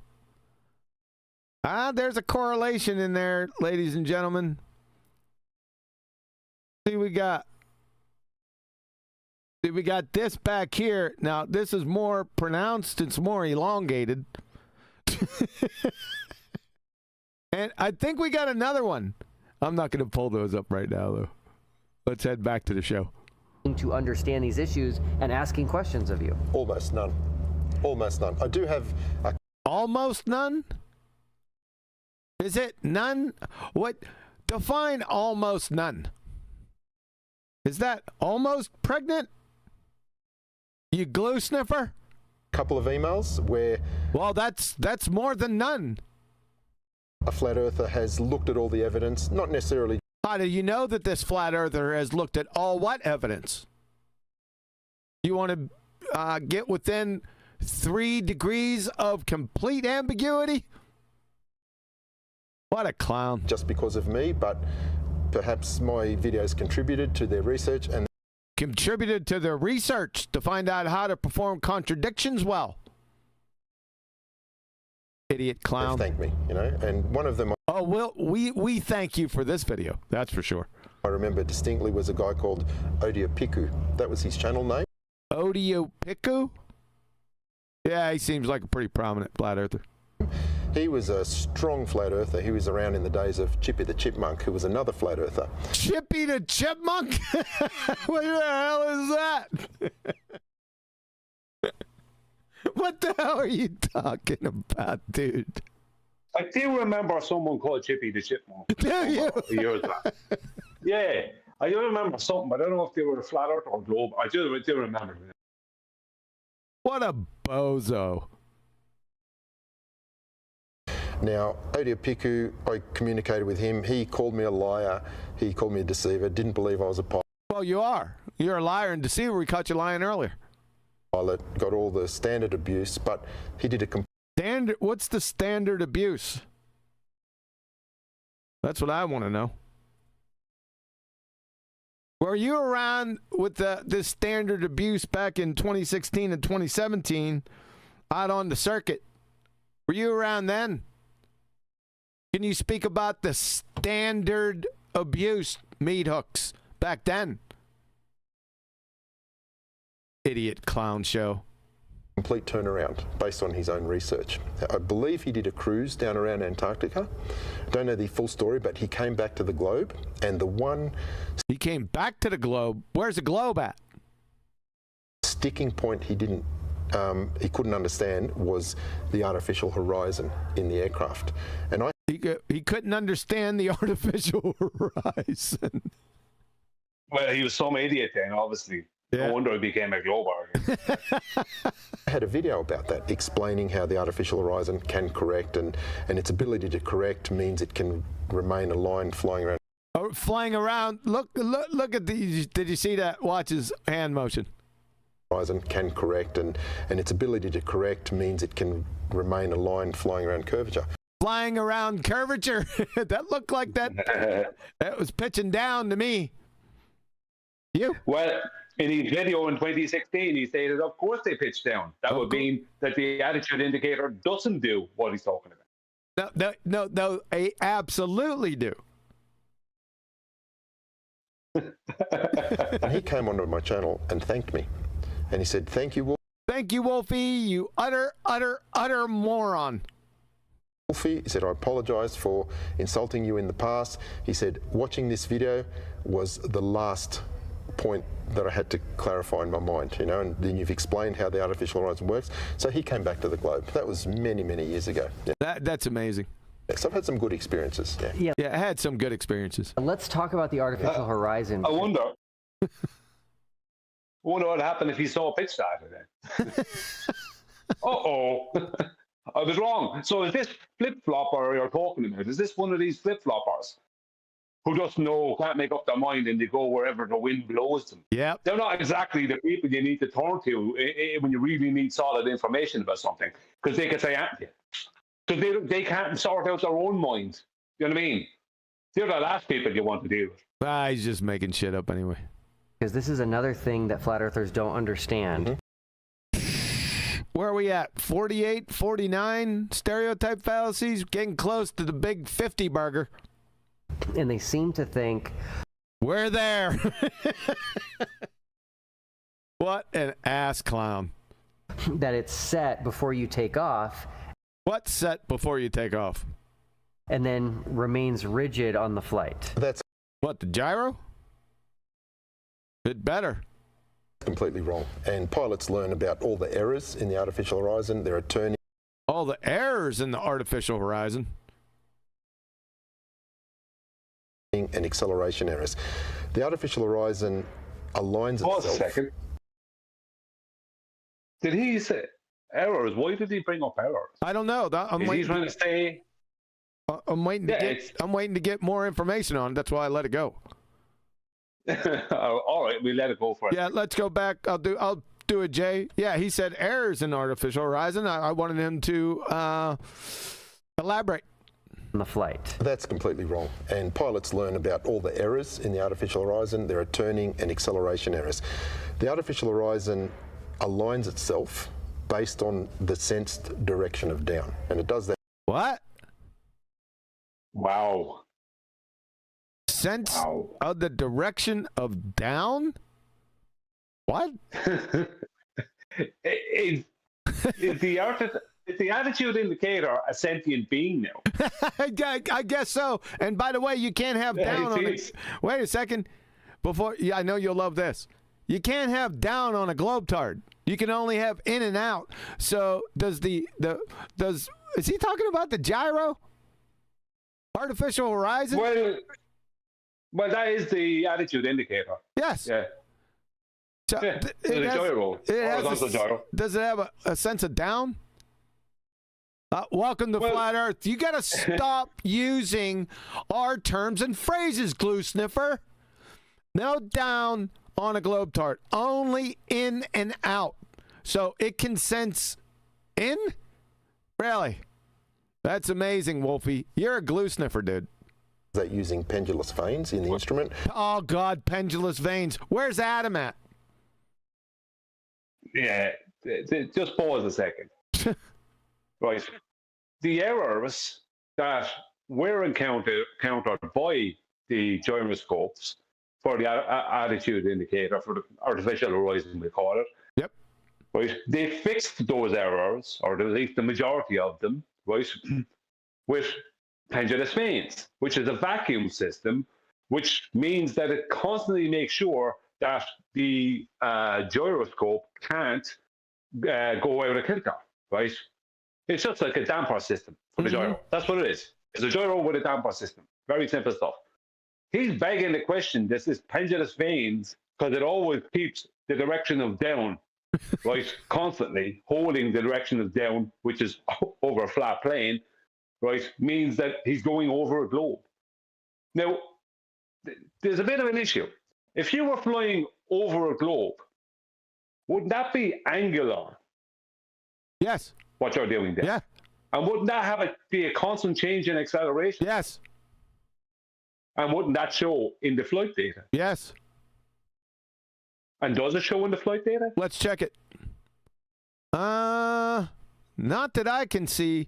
Maybe my eyesight's getting bad. I think it's longitudinal acceleration up above there. I think it's up at the very top. It looked like it flatlined. Yep, I don't see a load of constant changes in acceleration there. Looks like about 1 degree because each of these sublines are 2 degrees. I think it goes 2, 4. Yes. Or let me pull that back 1 second. I haven't looked at that one. Well, it doesn't matter. You can see that there isn't some constant change happening there. I'm trying to see You know what I over mean? there. What's the units? Over to the right. Yeah, it says. I'm trying to get my head sideways. Can I turn this thing? I can. No, go. Yeah. Yeah. Is that the right way? Yeah, I'm not understand because there's been someone home every day. Who's got their mic open? No one. I don't care what you say. Is that put Neil on mute? Off mute. All right. Is this a good? You have it upside down there. I think. Go back to the way you were, I think, and just move it over so you can see the right of it. Where's the blue one at? Excel long. It has it in G's. Yeah, let's get this big. What does G mean? Acceleration longitude. What? That is, longitudinal acceleration, I would say, you'd be dealing with. Yeah. What's the G? In G, give me 1 second, I just go over it. It doesn't matter. This is a nothing burger. That would be in G forces, would it not? Would that not be G forces? G, is that gravity forces? Well, G4, I'm not sure. Actually, I don't want to talk too much about this because I'm not sure. But what I can see is for that 2 hours in the longitudinal acceleration and the latitude. But is it also? Yeah. There's a latitude. Yeah. But in the longitudinal acceleration, there's just completely pretty much constant there for those 2 hours. That's what it looks like to me. After those 2 hours, there's an issue with the engine, but for those 2 hours, there's no issue. Yep. All right. Well, that was a lot of fun. I think we should have a look at it later. Yeah. Okay. Just something I thought. Fair enough. I have a series of detailed videos opening up an artificial horizon. I actually bought one. I bought myself an artificial horizon, powered it up, opened it up, and you can see how the mechanism works. You can that's see pretty damn cool. Okay, and what can you start naming the parts here? Pendulous veins will open and close. Where's the pendulous veins at?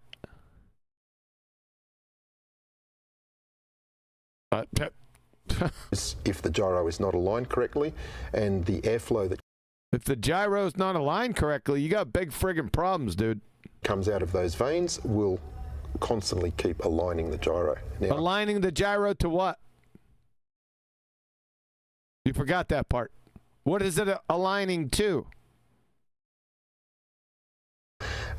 in my videos, I deliberately. We don't care about your videos. What is the gyro aligning to? Wolfie clown, ground control to major idiot. Throw the gyro off alignment and just sit there and watch it in a time lapse, and it will slowly bring itself. Well, that's amazing. Isn't that what a gyro is supposed to do? Back to alignment. So sorry, that's what the pendulous veins are supposed to do. Sorry, that's the whole. He's saying, and the pendulous veins to bring the gyro back. Yeah, that's the whole purpose of them. That they make sure the gyro is horizontal. Yeah, he kept on saying aligning it to. I want to know what it's aligning to. That's my question. Yeah. The fact that the gyro remains rigid in space at all. Okay, it's supposed to. Yeah, that's why that's why they're in airplanes and other such implements. Yeah, times completely. Good. Pause a sec. He's just ruined his own argument. As soon as you say they're rigid in space, that means they're not changing in orientation. Because that's not rigid, that's fluid in space. And this is the thing I've had with these people. So if you're claiming the pendulous vane is pulling the gyro out of alignment and creating a new orientation, that's a fluid in space situation, not a rigid in space. Rigid is very, what is rigid? Is rigid a moving position, or is it non-moving, like inertial? You never know. They may have redefined rigid. Completely wrong. In fact, if you perform a turn and you just kept going around and around multiple times. So if you're just doing circles, what's going to happen? Several minutes, the gyro is going to start aligning to the turn because. Really? That's not what he showed earlier. Yeah. So it's going to, if you just, who would ever do that, by the way, but okay. I hear you. So if you're just flying around in circles, then the gyro is going to align. What's it going to align to? I thought it was supposed to stay rigid in space, no matter what. Okay. Because as you're in a turn, you've got like an artificial direction of down due to the centrifugal force. So it's a combination. Whoa, whoa, whoa, whoa, whoa. First of all, it's centrifugal force, not centrifugal, you dumbass cracker. So it has a new down? Is that what he's saying? Let's go back. You've got like an artificial direction of down. That's what he said, artificial direction of down. Okay. The centrifugal force. So it's a combination of normal down and... You don't have normal down. All you have is in and out, blue sniffer. The G-force in the turn. It gives you like a false... It's like a G-force in the turn. And it's a false, it's a G-force, it's a false, it's a G-force and a turn. What? Huh? Want to run that by us again? Let's hear that again. The G-force in the turn. It gives you like a false... It's like a G-force in the turn. It's a G-force and a turn. It's a false, it's a G-force and a turn. Thanks for that. Appreciate it. That explains everything. And the instrument will start aligning to that over a period of many minutes. And so if you keep on going around in a circle, what he's saying, the gyro will adjust to the artificial down? But you're not going to have, there's no such thing as artificial down. It's just down or up. There's no, we're not down. You know what I mean? There's either down or not down. If you know what I mean. Well, let's this artificial. Well, let's let him go. This is why when we fly a holding pattern, when the aircraft is required to go into a holding pattern, we don't fly circles because that can cause errors to develop in the instrument. We fly in the gyro. Yeah, that's right. They fly. We've all been in holding patterns before, right? They fly like a concentrated or a flattened out oval. Yeah, I've noticed that a few times. Yep. Oval racetrack pattern. So generally, yeah, like yeah, exactly, like an elongated racetrack pattern. Yeah. A 180-degree turn, 2 minutes level. 180-degree turn, 2 minutes level, and do they do that because it'll throw the gyro off? Like, I'm asking. I don't know. I'm not a pilot.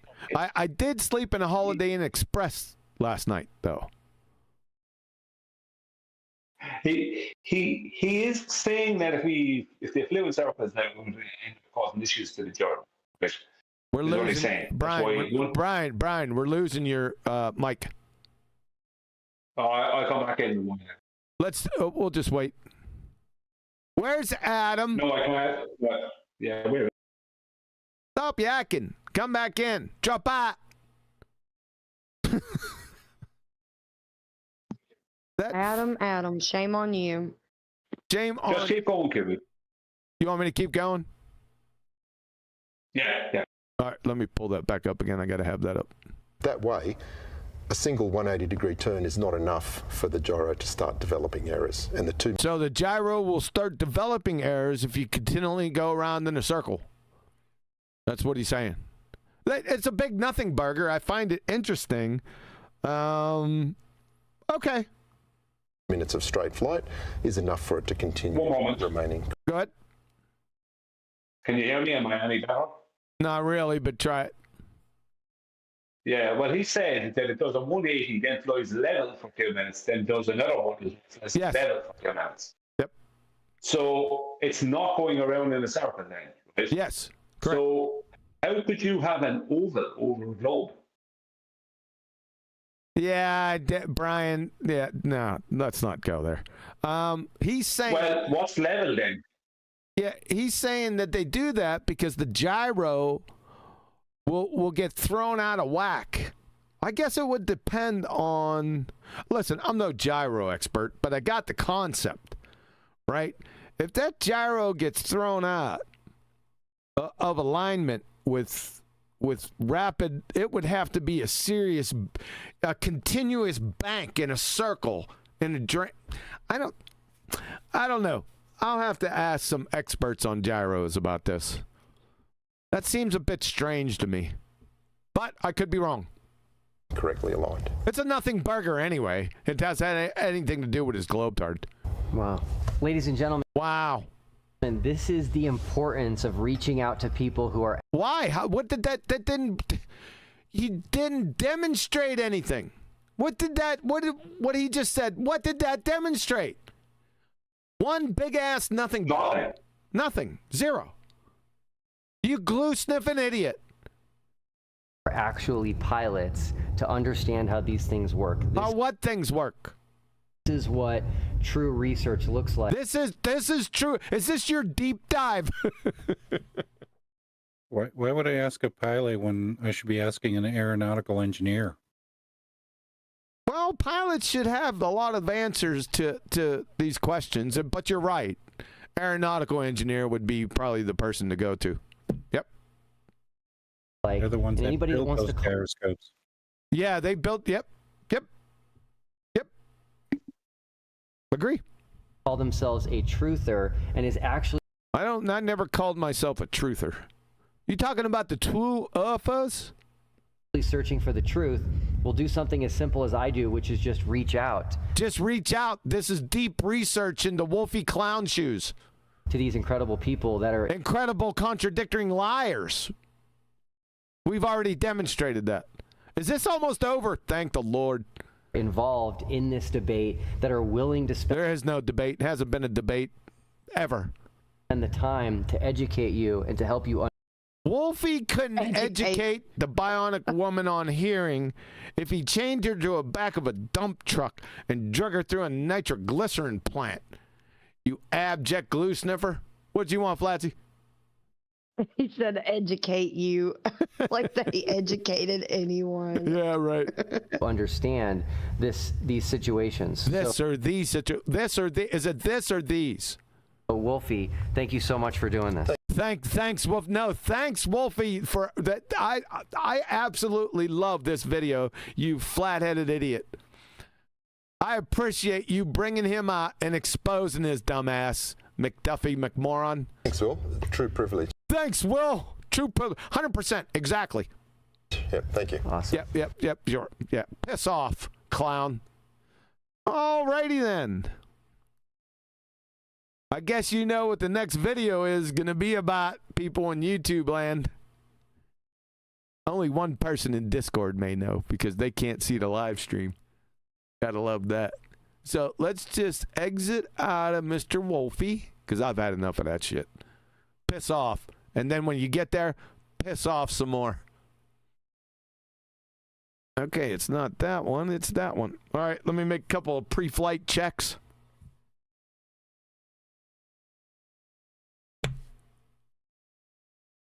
Alrighty then. You guys still don't know what's happening. I gave you a blank screen. That's how it started out. So I could just go on and on about what this is not. This is not how to cook chocolate chip cookies at elevation. This is not how to wrap yourself up in a life preserver off the coast of Missouri. This is not. I'm just messing with you. Hold on a second. Where's Adam? We need Adam, don't we? All right. It feels so wrong without him. It feels so right without him to me. Currently, Nottingham Forest are playing, and they're beating Man United 1-0. He might be in a pub somewhere celebrating. That's where he's at, watching football, watching foosball, right? Now, I told him earlier, I said, you got the right time, right? He goes, yep, I'll be there. Hour and a half later, he's going to get his ass ripping up. I'm going to tear his ass up. I don't give a shit. You can sympathize with that, surely. I cannot. I will not. Considering revoking his charter. So does everyone know? Everyone in YouTube land knows what the next video is going to be. Have you guys figured it out yet? In Discord? It involves Jeran campaign. Hanoi Jeran, you got it. And this is thanks to Liam, Central Goat, on the panel, who threw this at me right around the time that I was talking to Adam about being in here on time. Isn't that right, Liam? That's correct. Looking forward to it. Correct. Go ahead. That was right about the time me and Adam were talking when you said, "Hey, QE, I got this video." Yeah. Yeah, I was there. I was witness. There you go. You're busted, Adam. Oh, yeah, I was just saying. Good. Saying, yeah, definitely. Yeah, it's definitely 7 o'clock. Yeah, you heard him too, didn't you, Brian? Yeah. 100%. I'll be there. Yeah, that's correct. 100%. Yeah. Yep. 100%. 100%. Exactly. Absolutely.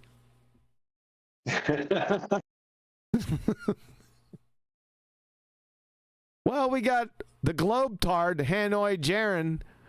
He showed up. Like I said, shout out to Liam on the panel. He threw this at me. A flat earther sees the light.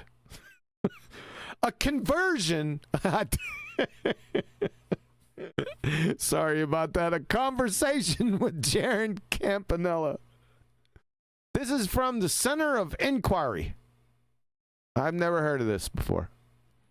So let's roll with it. We'll trust Liam. Hello and welcome to A Conversation With. When are you gonna die? This is part of my interview series for my Skeptical Inquirer online column. Has anyone heard about this before? The Skeptical Inquirer? Is this the magazine behind his big ass? Turn sideways. We want to see that. We want to see the aperture facing and the back of your head. But I swear this says the magazine up here. Let's see if he shakes his head. And the interviews are Yep, magazine. Normally with skeptical activists and science communicators. He's a oh my God. Did he say he interviews science communicators or he is a science communicator? 1 second. Welcome to A Conversation With. This is part of my Conversation With. My interview series for my Skeptical Inquirer. The magazine, I can't see the reason has to be, or it's either season or reason over here.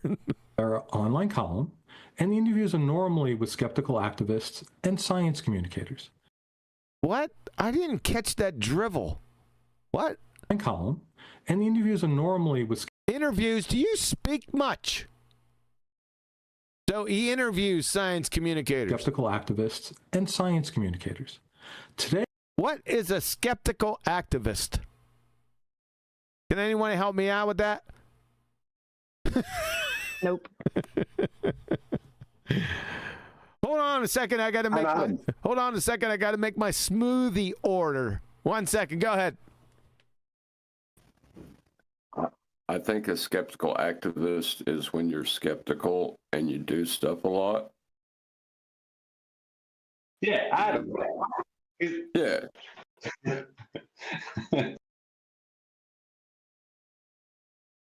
It's so funny that people want to tell you about what they're doing, and like, I mean, maybe most people do actually care, but I could, yeah, I could deal without that. This guy's not sorry. This guy's what? Let's go. You can't have lulls in the conversation while I'm ordering my smoothie, dude. Sorry, I was trying to say I stepped on. Wait till Mama's done. Like super champ. Well, wait till Super Mama done. Sorry, he wasn't supposed to do that, but it's fine. Tony Whitcomb sent the only 2 F's I give about Globers is failing and flailing. That has to be a constant 2 F's. Thanks, Tony. That's hilarious, Tony. Good job. I'll say before we start to get going on this video, this guy's not biased at all. He has the geometric edge of a globe Earth in the background. And he has a T-shirt on that says, Earth is not flat and vaccines work and some other nonsense like that. So he's in no way biased against anybody here at all. It says we've been to the moon underneath that. We've been to the... Yeah, it does. Yeah, good eye. Hey, you decrepit dew-sniffer dipshit. You see this photo behind? You see all this black stuff out here? If you would have this black stuff here, then none of this blue stuff or white stuff would exist. This is a standing second law of thermodynamics violation, you doofus. Does science communicate that?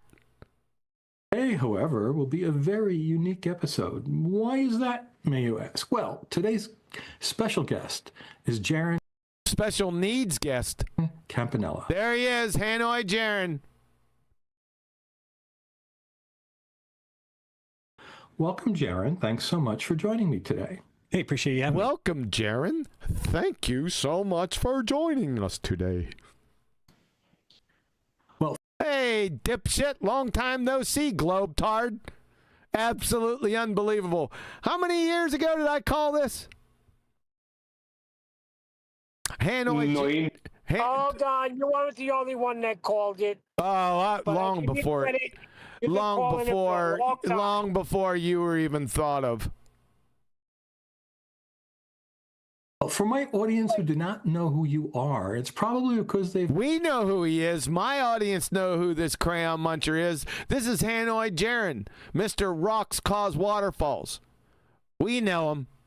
Not paid any attention to the flat Earth controversy. Controversy? What's the controversy? So I'll admit I had not heard your name until just a few days ago. Maybe we've heard his name before, though. Maybe a week when I saw your talk at LA Skepticamp. So that was Skepticamp. He gave a talk. Was his fleet of slobber nurses near? Called The Sun Circled, So Why Do Flat Earthers Exist? And I found it absolutely fascinating. The sun circles, so why do flat earthers exist? That was the title of his talk given at Goober University.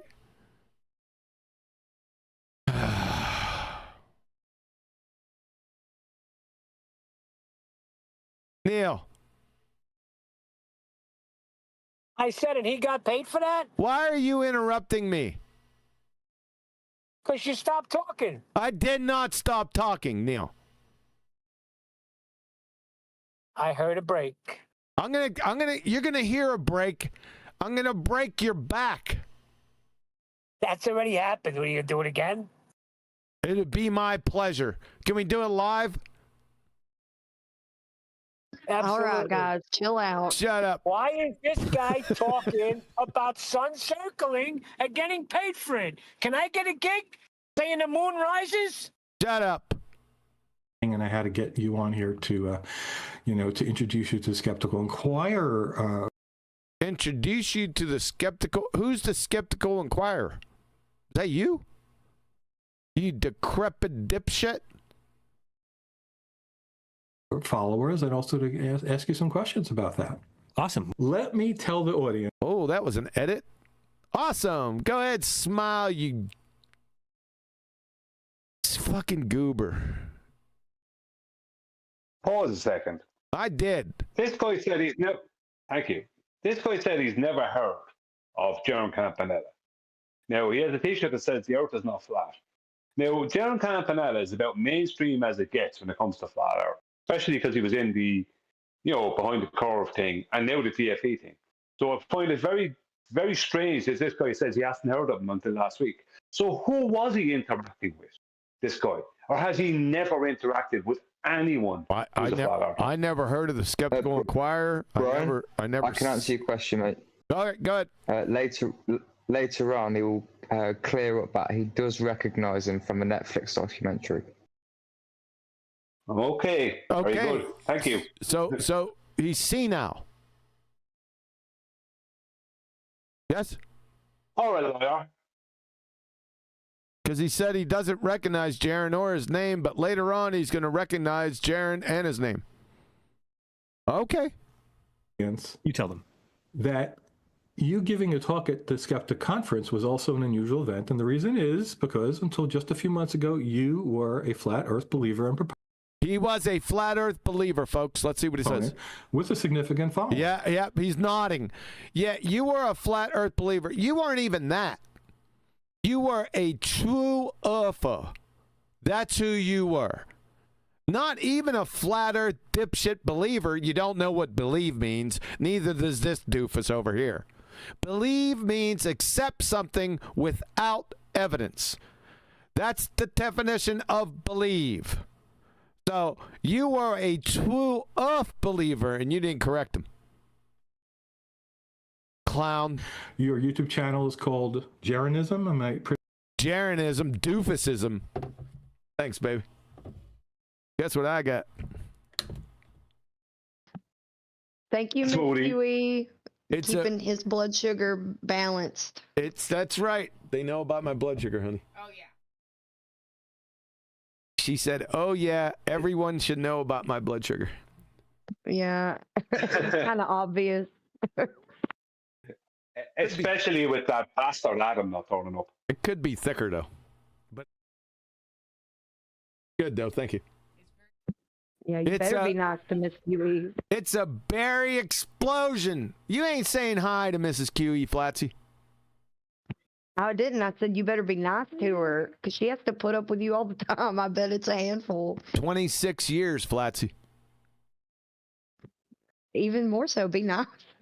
Can you imagine? Can I imagine? Yeah. Let's see. I can't because I've only been with my husband going on 9 years now. Once you get inside my head, baby, there's no turning back. my husband can be a turd too, but he doesn't have blood sugar problems. All right. Here we go. Pronouncing that correctly? Correct. And has over 160,000 subscribers. And yeah, there's a lot of dumbasses out there. Skeptic. Your Facebook, by the way, if anyone will look you up, it's the same name. My understanding is that your involvement in the Flat Earth community was so important that you rated an invitation to be taken, I'm jealous, on an all-expense paid tour to Antarctica for something that's become known as the final experiment. And that wasn't an experiment. And by the way, just so you know, you glue-sniffing friggin' git, this guy doesn't know what an experiment is either. We have mucho gracias videos on this clown, and his most famous hypothesis is rocks cause waterfalls. For people who want to look that up, in my text column, I will put the link for that on Wikipedia. So this expedition involved a number of Flat Earth believers and globe believers. Flat Earth believers, really? Like who? And what does believe mean, Skeptical Inquirer? So you had a bunch of flat earthers that accept without evidence, and globe earthers. Now, globe earth believers, that rings true, because they are accepting shit without evidence. I want to make a note really quick before you go on. Go ahead. His shirt says more. So it's like those first three that we can see, there's more. Yeah, there's more down there. Down around his knees. Jeran, can you tell the folks what was... It's like a 90. That all about? What's the final experiment? And why did you get involved? It's not an experiment. That's first thing. So there was a pastor named Will Duffy. He's out of... Oh, my God. Liam, we're going all the way back there. Pause a second. All right. It wasn't an experiment, and seems that it's not final either. But Jerry just said there was a pastor named Will Duffy. Oh, yeah, he did. Let me go back. Around? Yeah, let me go back. I'm going to go back. Hold on. Can you tell the folks what was that all about? What's the final experiment, and why did you get invited? Sure. So there was a pastor named Will Duffy. Yeah, he's out of you caught him. He said there was a pastor named Will Duffy.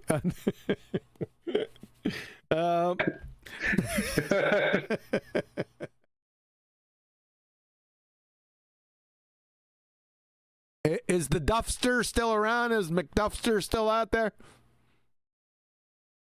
Well, I interacted with someone in the past few days, and since somewhere around Sunday, that is on his YouTube account, so I don't know.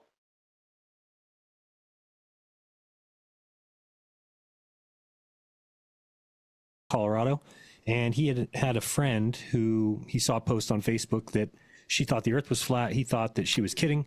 Oh, God.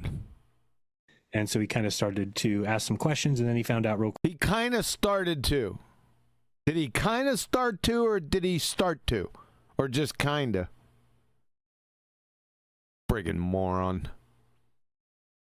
Quickly that she was 100% serious. So he started listening to flat earthers and globe earthers talks in their streams, and he found a common. Pause a moment. Sorry about this. I don't want to keep pausing it every two moments, but Duffy, I do remember this story, and I've heard it several times about his friend, this lady, who is a flat earther. And now this is his driving force to do this TFE thing that happened last year. So I wonder if this girl, if she even existed, is still a flat earther. Because if she is still a flat earther, then what he did was a complete waste of time. If that was his original driving force. We don't need to know that. We already know that that's a fact. Thread, and that is that flat earthers said that there is no 24-hour sun. Whoa, flat earthers said that's a stereotype fallacy. I'm a flat earther. I never said that. That's why stereotypes are fallacies, by the way. In Antarctica, and globe earthers say that there is. So from there, he kind of came up with this idea that he would be willing to pay for one flat earther, one globe earther, to go to Antarctica and figure out whether there is or isn't one. And he thought that would kind of end the discussion. So he called it the final experiment. So what he did at first. That wasn't an experiment. First is once he came out with that video that said basically that's what he wanted to do, he then put up a poll and let the audience vote on who they thought they wanted to see go from both sides, right? One globe earther, one flat earther. So they overwhelmingly picked Dave McKeegan, which is a great guy. He's on YouTube. He's a great guy. Dave Twangles McKeegan. There's a lot of debunking stuff. He couldn't debunk a soup sandwich. Photographer, but he'll do videos all the time on He's a photographer. flat earth debunks or things like that. So he got selected by the globe earth side overwhelmingly. And then on the flat earth side, a guy by the name of Dave Weiss, or Deep Inside the Rabbit Hole. Or Big Globe Dave, as we like to call him. Was selected as number one. And when he was asked, he turned it down, just saying, no, I don't want anything to do with that. And then I got second place. So for me, who's been here for 10 years, who's been here for 10 years, we don't train to time, we train to standard. Your presence here for the past 10 years has been an embarrassment. You glue sniffing fungus muncher. Just a plain embarrassment. You're a clown. You're part of the Globe Dumpsters crew. Bob, you, later on, Witsit, Shitsit, Boy Zero, Sky Grifton, Mr. Ping Pong Golf Ball, who's doing videos on injured carp in fucking Bolivia now. We identified you as a bozo long time ago, son. In fact, I have a whole wing on my channel going over your dipshittery for the past 5 years. I've always known that the South had to be a lie. In order for flat earth. Say again?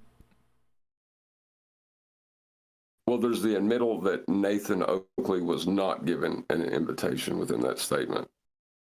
Within what statement? That there was only 2 selected to go. Oh, shoot, you're right.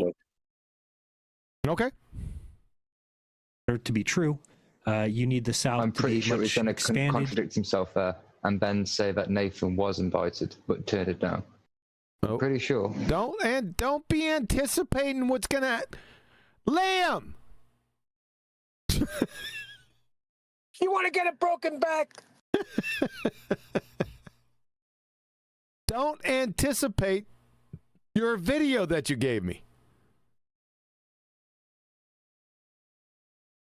You need it to be completely different than the globe calls for.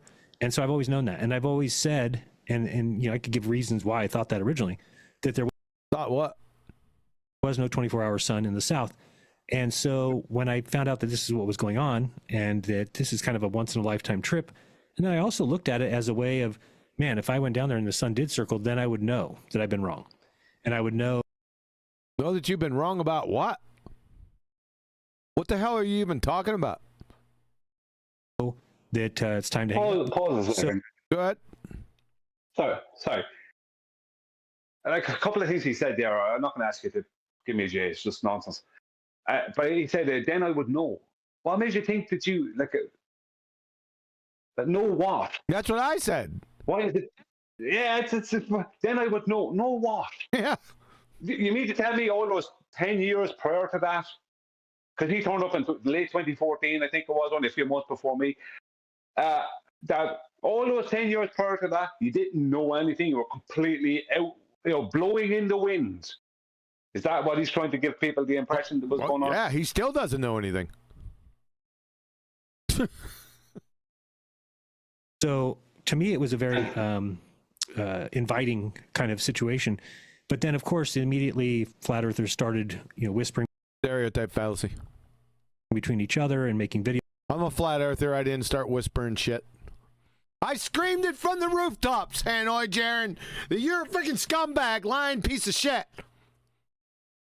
You're dumber than a bag of hammers.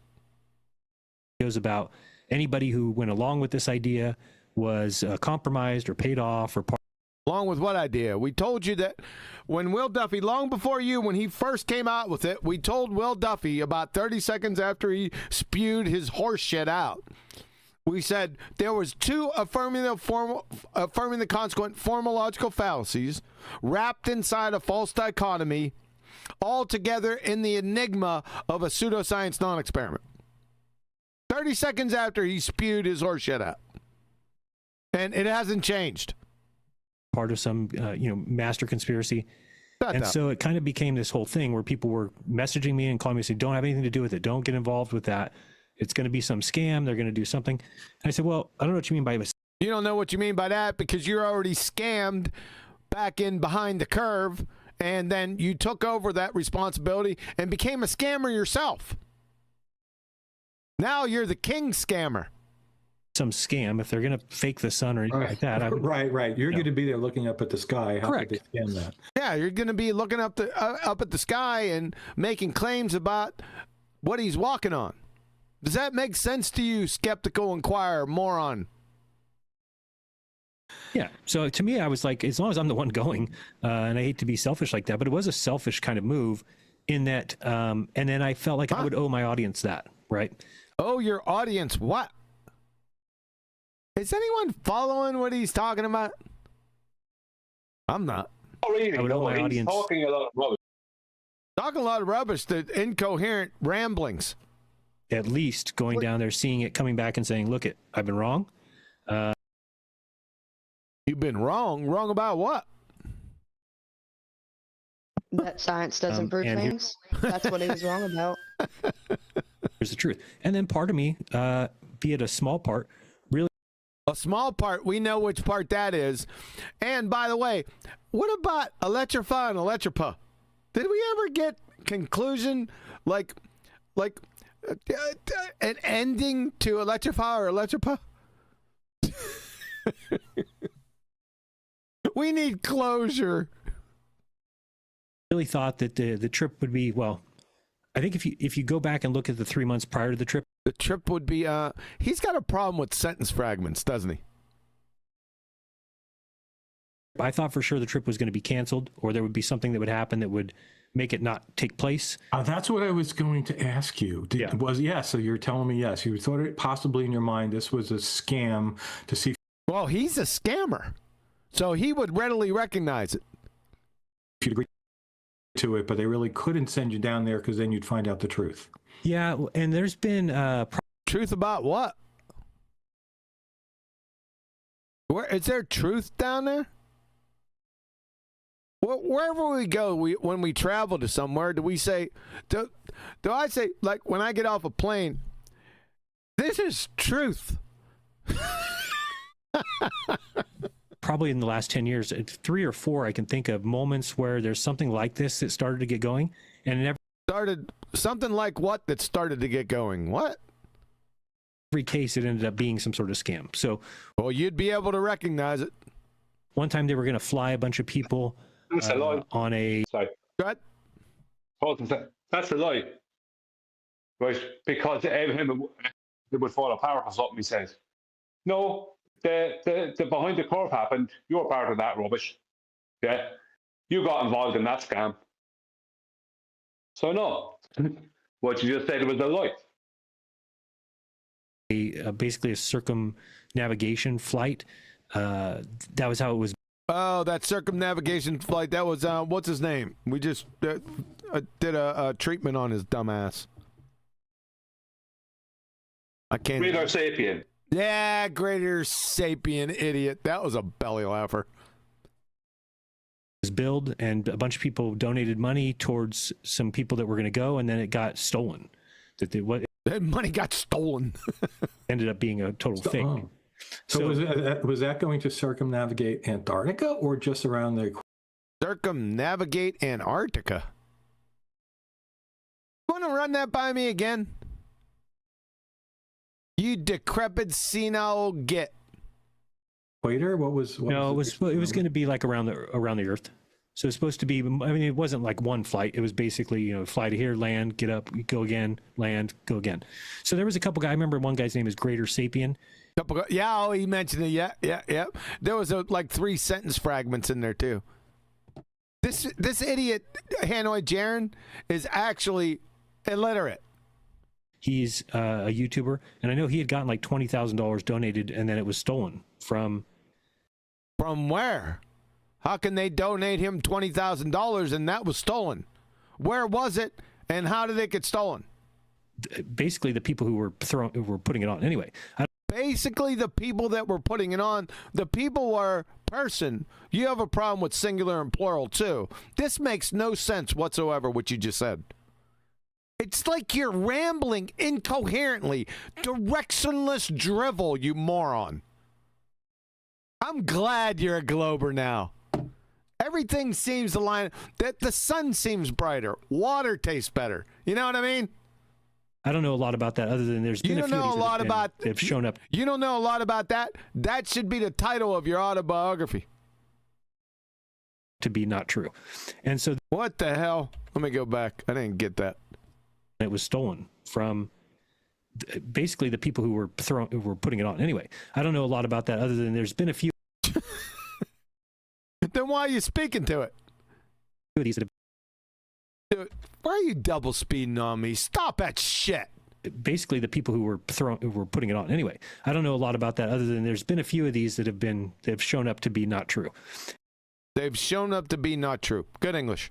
And so this one I kind of thought originally first, this one I kind of thought originally first. What the hell are we dealing with here? Words, not matter. Think, cheesy. What? Kind of like. Back at you, Jeran. You're a retard, dude. I've never had somebody donate, $400, $300, let alone $35,000. So that's $400, $300. Yeah, do it for her. Remember that? Your little life coaching idiot goober shit. The scam. You remember that? Seemed a little bit fishy. And then and people started to say things about this pastor, that he wasn't a real pastor, that he was actually a Satanist. No, he's a retard. We demonstrated it. I had him on the show, or was doing a show about you and Mr. Ping Pong Golf Ball, and he happened to be there. Just nonsense. That was his coming out retard party. Nonsense. And I was keeping my eyes open, and he was always very nice to me. He seemed like that's important. He was honest. He seemed like he was really looking for the truth. I knew that he believed in the globe. It wasn't really looking for the truth, as opposed to just looking for the truth. Really looking to the truth, or just really looking for the truth? Like he was neutral, but he was at that point too where he said if he went down there and saw the sunset, he would admit that the earth was probably flat. That's affirming the consequent form of logical fallacy. If the earth is flat P, then we observe twilight in Antarctica Q. We observe twilight in Antarctica Q, therefore the earth is flat, therefore P. That is a textbook affirming the consequent form of logical fallacy. Skeptical Inquirer. You familiar with logic, perhaps? I mean, that one's a well duh.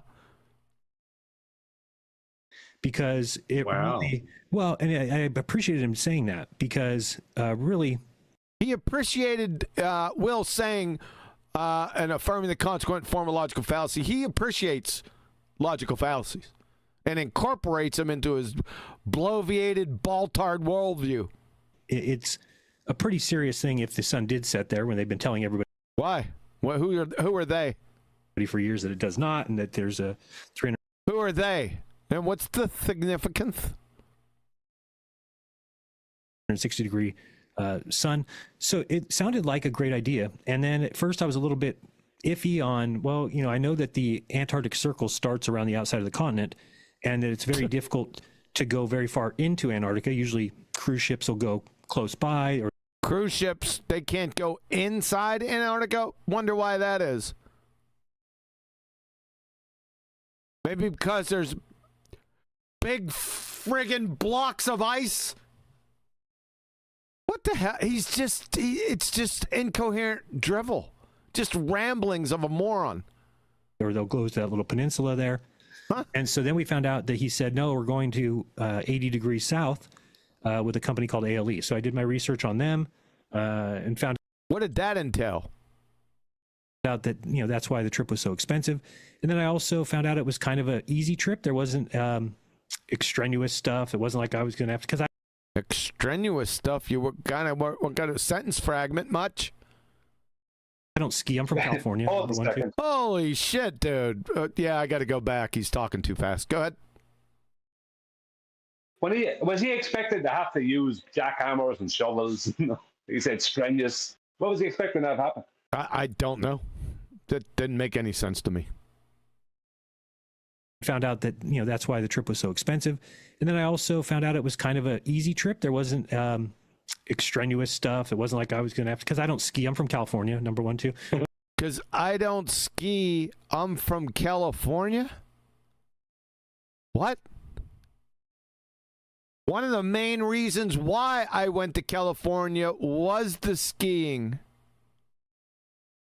What the hell does that have to do with anything that he...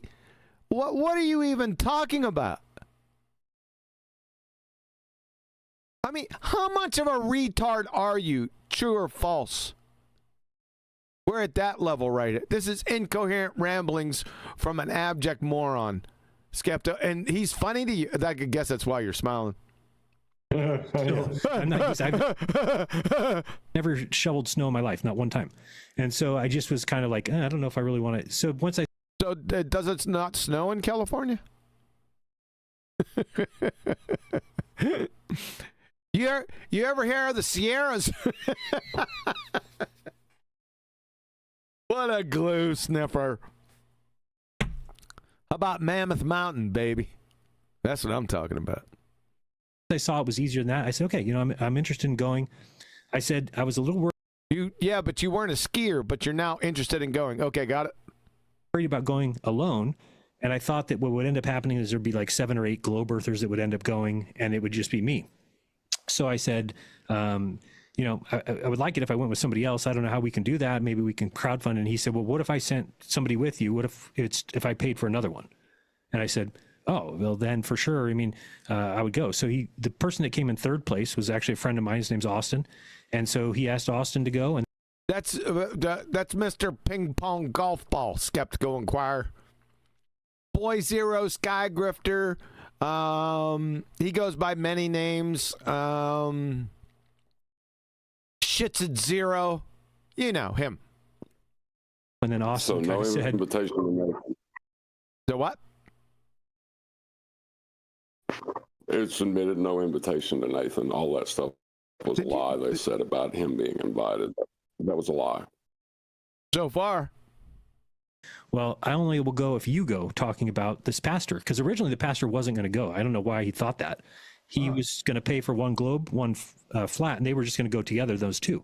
Well, then this turned into a much bigger deal to where now all of a sudden the pastor was going, myself, Austin, and Dave McKeegan. Well, then a guy named MC Toon, who's also a McBugger Eater debunker. He couldn't debunk a soup sandwich. Do you ever meet him? You should interview him, Skeptical Inquirer. Did crowdfunding. Ask him if the sun is still solid enough. And he got enough funding to go. There was a guy named Critical Think out of Australia. Critical Think? Ah, we know him, don't we? Where is he at? There he is. There's Critical Think right there, Skeptical Inquirer.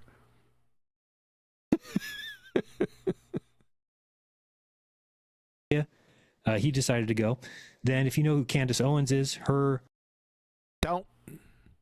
I think Brian knows. Maybe. Brian, you know who Candace Owens is? I know what Candace Owens is, yeah. Producer wanted to go because Candace has talked about, or at least flirted with, the idea of the Earth being flat. And so she wanted her producer to go on the trip. So he went. And then there was another guy who backed out maybe a month and a half before.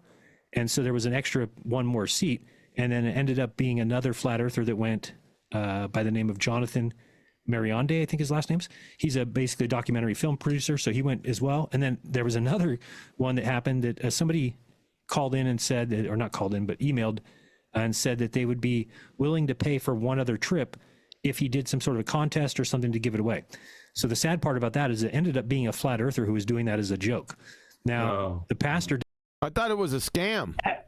That's not true. That's the Indian scammer, and he's a baller. Yeah, he's a baller.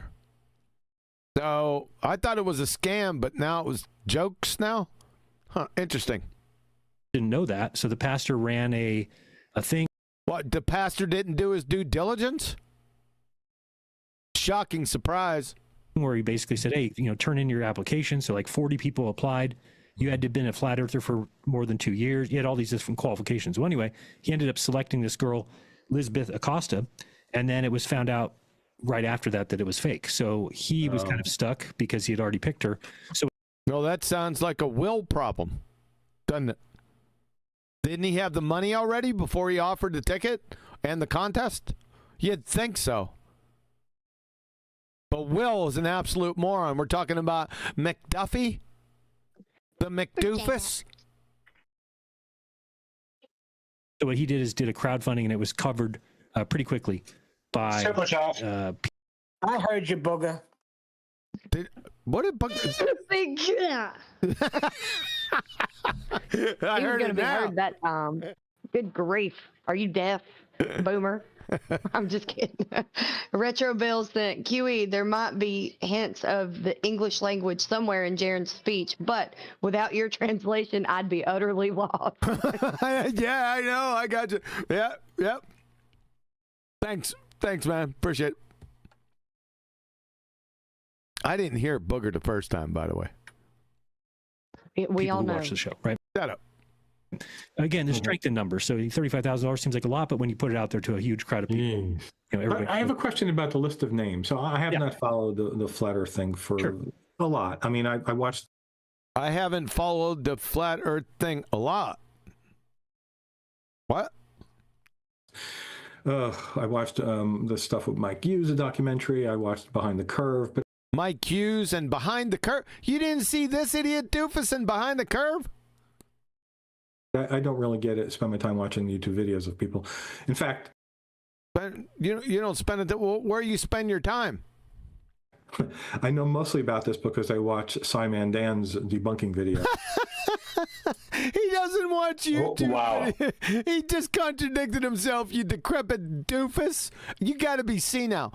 You just said I don't watch YouTube videos, but I do watch sci-fi scam. We know, right, where you're... Well, number one, that's a contradiction. Number two, sci-fi scam is one of the dumbest people I've ever heard in my life. And that speaks to your intelligence, you decrepit doofus of a dipshit. Go ahead, somebody want to add something? Yeah, I think that this video will be more of an indictment to the host than to Jeran Campanella. Yeah. He doesn't need to be indicted, he's already indicted. The host said at the start, they only heard about Jeran Campanella last week. They was at the same you watched Behind the Curve. I mean, you couldn't watch Behind the Curve and not remember Jeran Campanella. I know. Especially if you're on his side of the fence. You couldn't. And then he went and said, I don't watch YouTube videos. Then he said, but I do watch Simon Dan. Well, that would be YouTube. Thanks, Brian.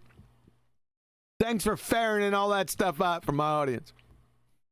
And I see clips of. Let me go back. Sorry.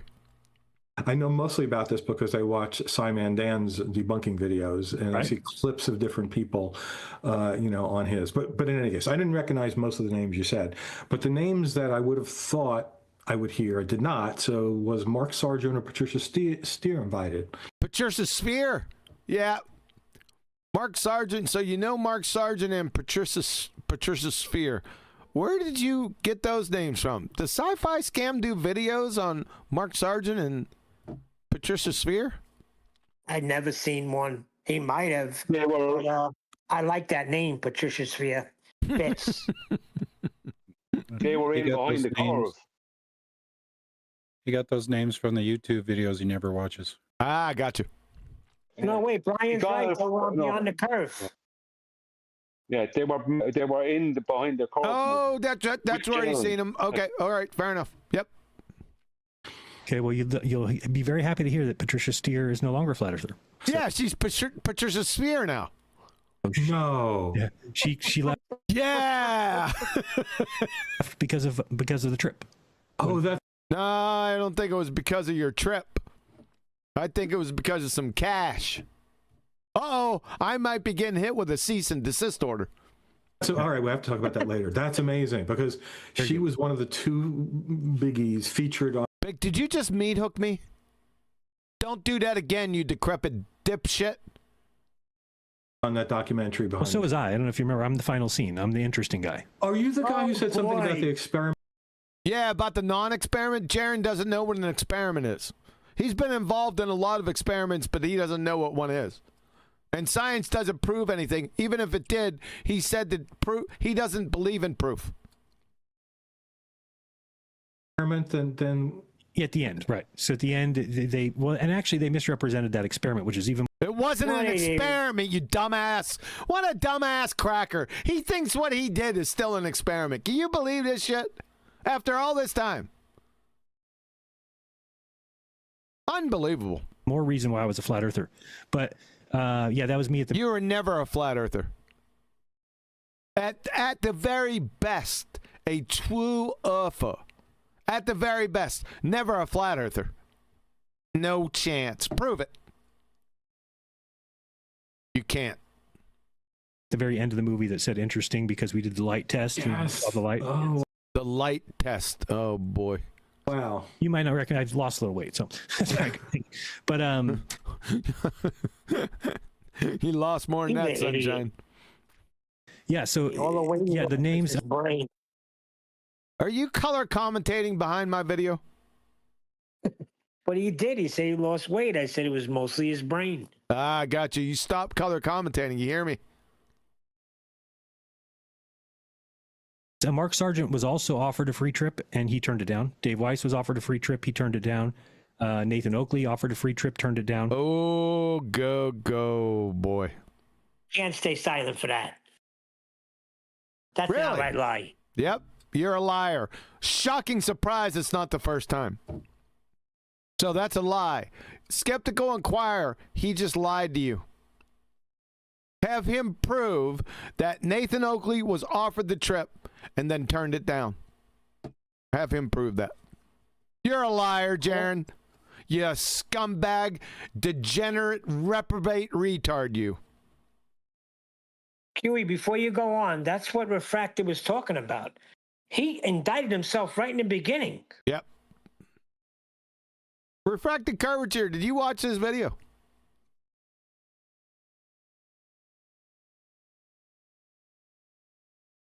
No, I've never seen this video. Ah, so you were on top of this I already. don't.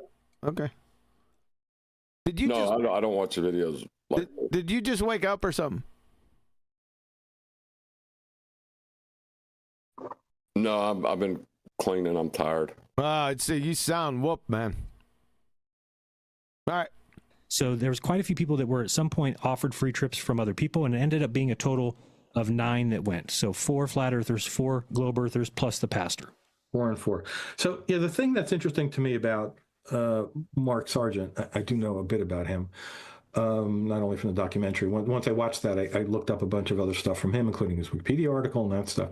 And I think it was on that documentary, or though it could have been another video, where he was asked, you know, if you got to see evidence that would change your mind, wouldn't you? He said, yeah, of course I would. And, you know, my perception was there's so much that he has now invested in this belief structure. What belief structure? Sort of like your belief structure? What is his belief structure? What is his acceptance without evidence structure? And could you speak to yours? You know, he's, you know, sought after at conferences and things like that. Like, I don't know that that's true. I mean, not that I'm saying he intentionally. You don't know that what's true? Would lie, but you're. Is there another kind?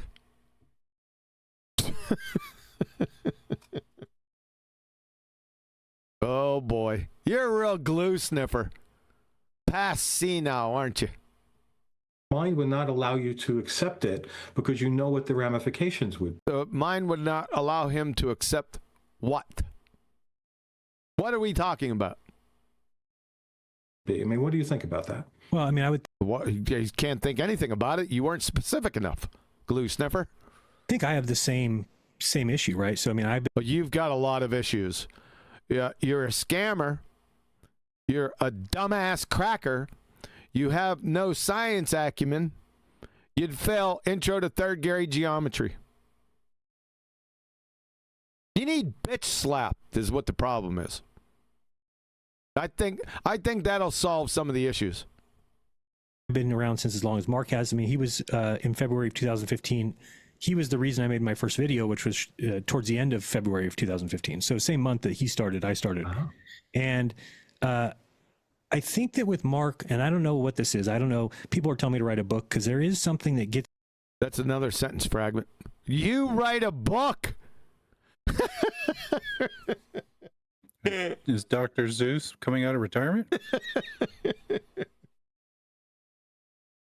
Is his book going to finally tell us how much of a glue sniffer he is? Yeah. How to be a dumbass scammer. It's into your mind. It's like a mental. By the way, it was a sentence fragment that led him block to that protects your current beliefs and just shuns anything from outside. Protects whose current beliefs? Outside that. But really, the truth is, the thing that kicked my block through was. Huh? The thing that kicked my block through. What? I've never heard that before. What the hell was that? Did I hear that right? Let me go back. It protects your current beliefs and just shuns anything from outside that. But really, the truth is, the thing that kicked my block through. Yeah, and I've heard Jeran Campanella, right? I've heard him say it more. Hold on, Brian. We're trying to figure out what on earth does that mean? Yeah. What the hell does it mean? That kicked his blockhead through?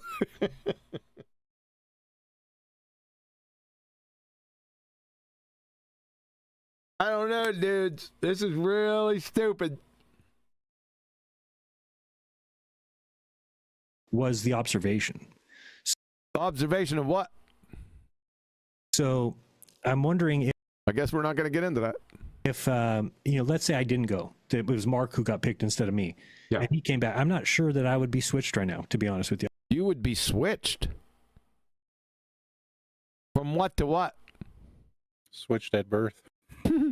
I might. Yeah, so if Mark changes mind. Go ahead, Brian.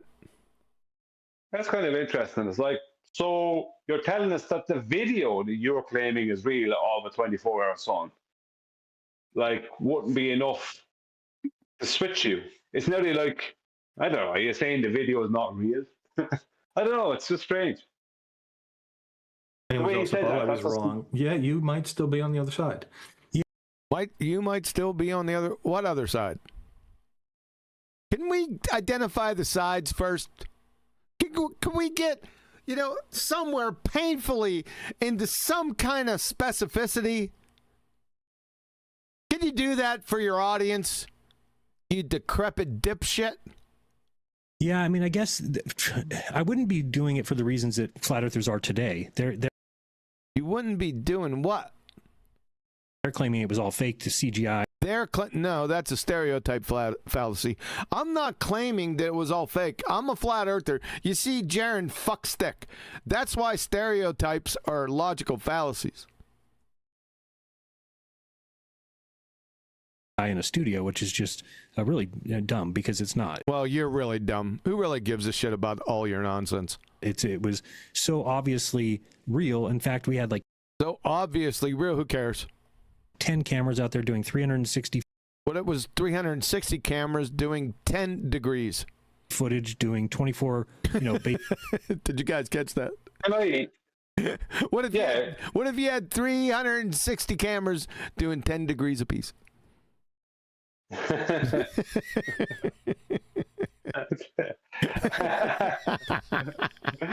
3,600 degrees. Go ahead. Yeah, it's like I've never made claims about it. I just pointed out things that were obviously wrong. There, things that were not right. I showed them. Oh, there we go. See, this is Where's QE? I must be drinking the smoothie. I thought I was. The water came in. I tell you what, Blatzy, I'm with you. I'm sick of hearing this guy's name. Freaking Jeran, Pat. Tired of him.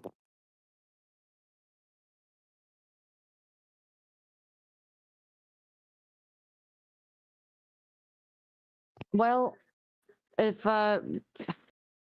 QE, are you there? You. Anyway, Sasha sent. Good luck for them that I also was rejected. I have a feeling they rejected everybody that would have been saying, you're going to need a flat earth for all of this.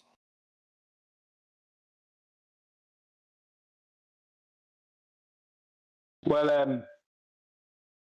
I'd like to hear a Jay there because I kind of forgotten what he just said.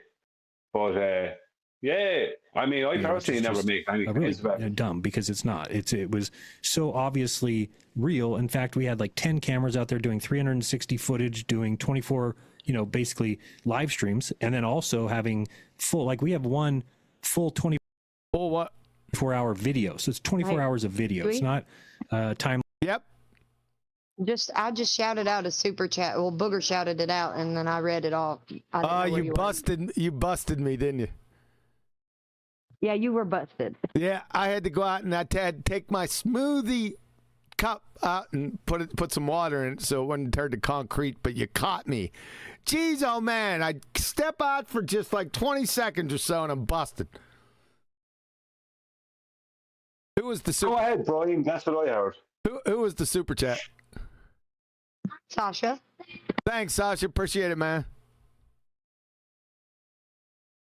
Time lapse every 5 seconds, 10 seconds, every minute. No, it's a real video, and that's up on the channel, The Final Experiment, right now on YouTube. If you want to check that. It wasn't an experiment, and the website is a fraud.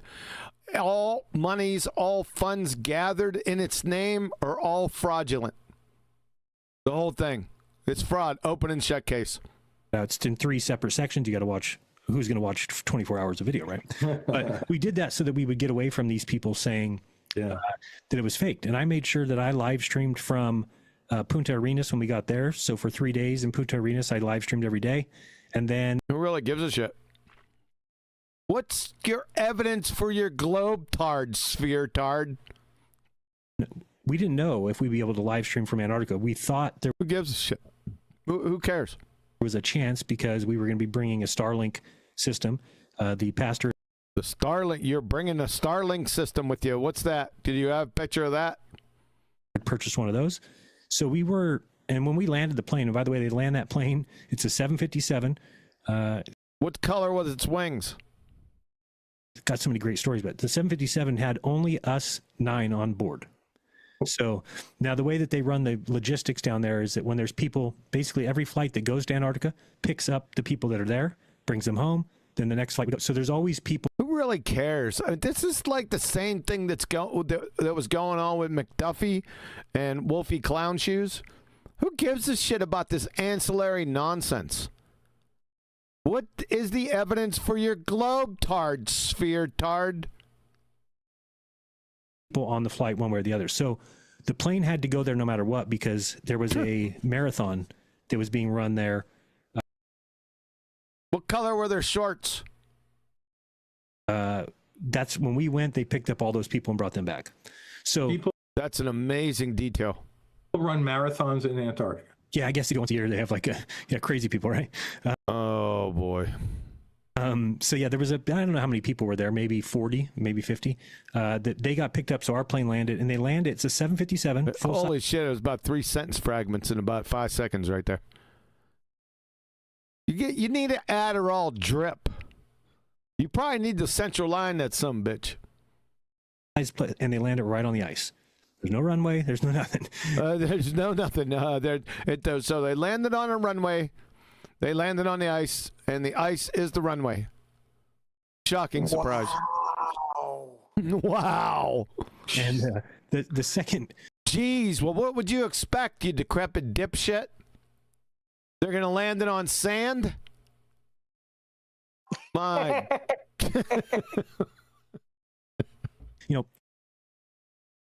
You know that feeling when you're in a car and you can tell you're sliding on the road because your tires aren't connected anymore?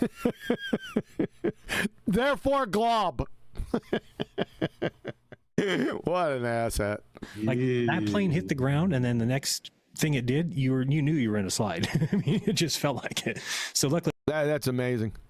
Everything's fine. Now let me go back. Thing it did, you knew you were in a slide. I mean, it just felt like. So luckily everything was fine. But now you did this before the plane flipped over in Toronto because it landed on an icy runway, right? So yeah, this has a lot to do with that. Yes. I was thinking that was going to happen. Yeah, that would scare me. That was actually before most of the plane stuff started happening. I think that was all right after we got back. Yeah. So anyway, so that was a great. I mean, you talk about that's the best flight I've ever had in my life. I know that because it's empty. There was literally the 9 of us. It's the best flight he ever had in his life because it was empty. Plus, one other guy. Isn't that a description of what's happening between your ears? So 10 total, and then plus the stewardess, or what are they called now? Like flight attendants and shit? Attendants. Flight attendant. Yeah. So it was a great flight. Everybody on board that plane cried at some point on the flight. Everyone on the plane cried. Nancy's. I'm crying now. Everyone on that flight cried. Who was cutting onions? What the piss is going on here? Right there, which is weird to say, but when you see the sea ice, I mean, when you get to that part.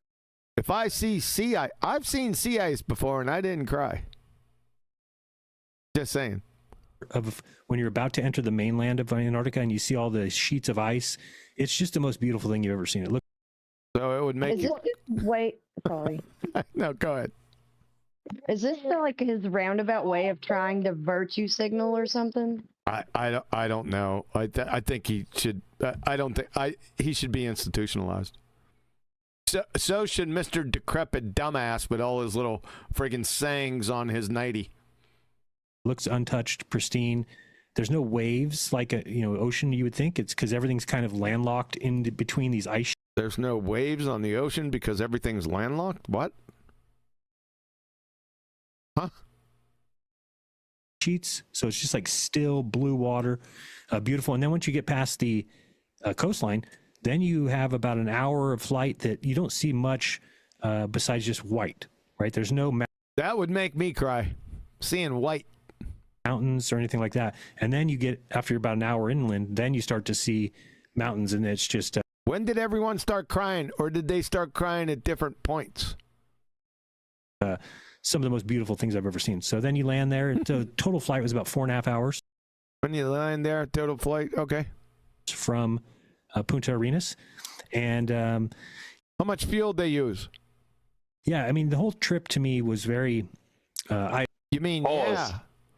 You mean yeah? Yeah, what? He didn't ask anything. Good. Did they have pasta on board? You know, for carbonara or anything like that? Yeah, I don't know. Yeah, I thought he might touch on it, but no. Eye-opening. Just the beautiful, the serene. It was eye-opening. Weren't your eyes open to begin with? Isn't that redundant? Or were you sleeping? Of Antarctica, but then also I had felt my belief was in trouble in Punta Arenas. Your belief was in trouble. He felt that his belief was in trouble, folks, in Punta Arenas. He felt that his acceptance without evidence was in trouble. That's a confession on his part. Well done, Jeran. Arenas, because we got there and we were watching the sunset the first night we were there, and of course the sun doesn't set on a globe-tard. Just rhetorical language, dumbass. Setting right to left, number one thing, and looking west. What? Right to left. Hold on. My belief was in trouble in Punta Arenas because we got there and we were watching the sunset the first night we were there, and of course the sun's setting right to left, number one. Right to left, number one. Number one, right to left is not an objective direction, you doofus. Oh my God. So when you hear the weather forecaster come on, he says, it's going to be partly sunny today, 75 degrees. Winds are going to be coming right to left. What a goober you are. One thing, and looking west, it sets right to left. Everybody here in the north, we're used to the sun setting left to right. What? Are you saying that the sun rises in the west and sets in the east and the south? Is that what you're saying, you goober retard? No, he's saying it rises in the left and sits in the right. And then noticing that it just barely ducked under the horizon just for couple hours, and it was late. It was like 11:30 when it was. Therefore, club. Said about 10:30, but 11:30 you could still see the light in the south, and then we were like, okay, on a flat Earth, the sun. Okay, well, on a flat Earth, what needs to go the other way? The sun needs to go the other way. What other way? Oh my God, dude. Go around. Yeah, that's interesting. Right, but it's that's interesting to you, you decrepit goober. So what he's saying implicitly is that in the north versus south, the sun, moon, and stars rise in the east, set in the west, but conversely, in the southern hemisphere or northern hemisphere, depending on where you're starting, that the sun rises in the west and sets in the east. Yep. You didn't catch on to that, you decrepit goober. It's going this way, and it kind of looks like it was going under the earth, and so you're thinking it was kind of going under the earth? What? Got my yolk super chat. Super under the earth from the sun. Here's your yolk. Thank you, baby. Thank you. Yummy. So Sasha sent, this is too emotional. I suggest empathy and hug. For the cries. Thinking about it, and then that hit me like, okay, I know that the sun's above the Tropic of Capricorn on December 21st. This was a couple days before that, December 15, 16. No, this would have been December 12th. So, and then it just hit me like, well, wait a second. If the sun is over Australia's head right now, and I just saw it go that way, it means Australia is somehow over there. Over there? Yeah, that was highly. Is this the white paper technical language? Look at this guy. What? The hell is he even talking about? So right away, I kind of knew, like, oh boy. So talking. You kind of knew, oh boy. What? Huh? What's the significance? Interested. Did you get to see the moon in the sky? Because of my understanding. Oh my God. I've never been that far south that you would see it. What we would consider upside down. Totally upside down, yeah. The moon's upside down. it's obvious as could be that it's upside down. You know, Was it the dark side of the moon? By the way, which one's pink? the flat Earth excuse that I would have given you if it was 3 months ago, and you asked me how does the moon flat Earth excuse? What? be upside down, I would have said, well, put a circle on your ceiling with an A and a B on it, and then walk to the other side of the room, and it will flip upside down. But that's not at all what the moon does. That's not what the moon does? What does it do? It's an actual 3D object. I know. It's a 3D object, really. Let's see the dark side. Oh my goodness, is he really saying this right now? Yeah, he's a goober. He has really just dove right in. Mm-hmm. That's crazy. I know what the moon does. Sorry. Good. I'm saying, sorry, I know what the moon does. The bright side of the moon sets to the left. You stop it. So, yeah, so I'm going to send you a cease and desist order. What, you know, the other flat earthers and I were talking, and we just kind of said, well, it could be some sort No. Not other flat earthers, the other true earthers. True earthers. Let's deal with this so we can get this out of the way right now. You are a true, wrong one. You are a true earther scammer, Jeran. Where am I at? Not there. Here we go. So, let's identify the scammers. Mr. Ping Pong Golf Ball, Hanoi Jeran, and Big Globe Dave. And here's the scam. So this is the true Earth. You see this down here? See, they're true Earthers. Mount Meru 2 Virtual Summit. You can buy now. I'm thinking there was like 3 or 4 of these. So as you can look down here, it depends on how much true Earth you needed. For $50, $125, $75, $200, and you could choose your own price on how much true Earth you could get. Long as we understand what you and your other true Earthers were. of reflection off of a dome or something. Of course. What reflection off of what dome? Of course, that is the thing that we would do that I now realize once you have removed that block from your brain is that you block from your brain. The block has never been removed. You're spending all your time trying to fit the evidence into your belief. What evidence? Wait a second. You're trying to fit evidence into a belief? That doesn't make any sense. Because belief means acceptance without evidence. So you're trying to fit evidence into non-evidence? You goober? And I don't think I realized how... Right, that makes perfect sense to decrepit dipshit over here. Thanks for that, by the way. How easy that was to do, or at least get it to the point where you could pass it off to the people that watch you, right? Pass it off to people that watch you. Pass what off? Compound ignorance.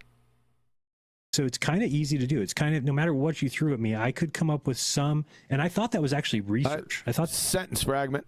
What did you think was research, idiot? To do. It's kind of, no matter what you threw at me, I could come up with some, and I thought that was actually he thought it was actually research. Research. I thought that was actually doing something right. And he wants to write a book with all those sentence fragments that we keep hearing. Yeah. And that thing didn't make any sense whatsoever. Oh, that noted, Flatsy. Yeah, there's sentence fragments every friggin' where. I can't identify all of them. It's like a carpet bomb barrage. But that statement he just made didn't make any damn sense. Wasn't doing it. Can I say something I was going to say a bit earlier, but yeah, go ahead. So I left to go.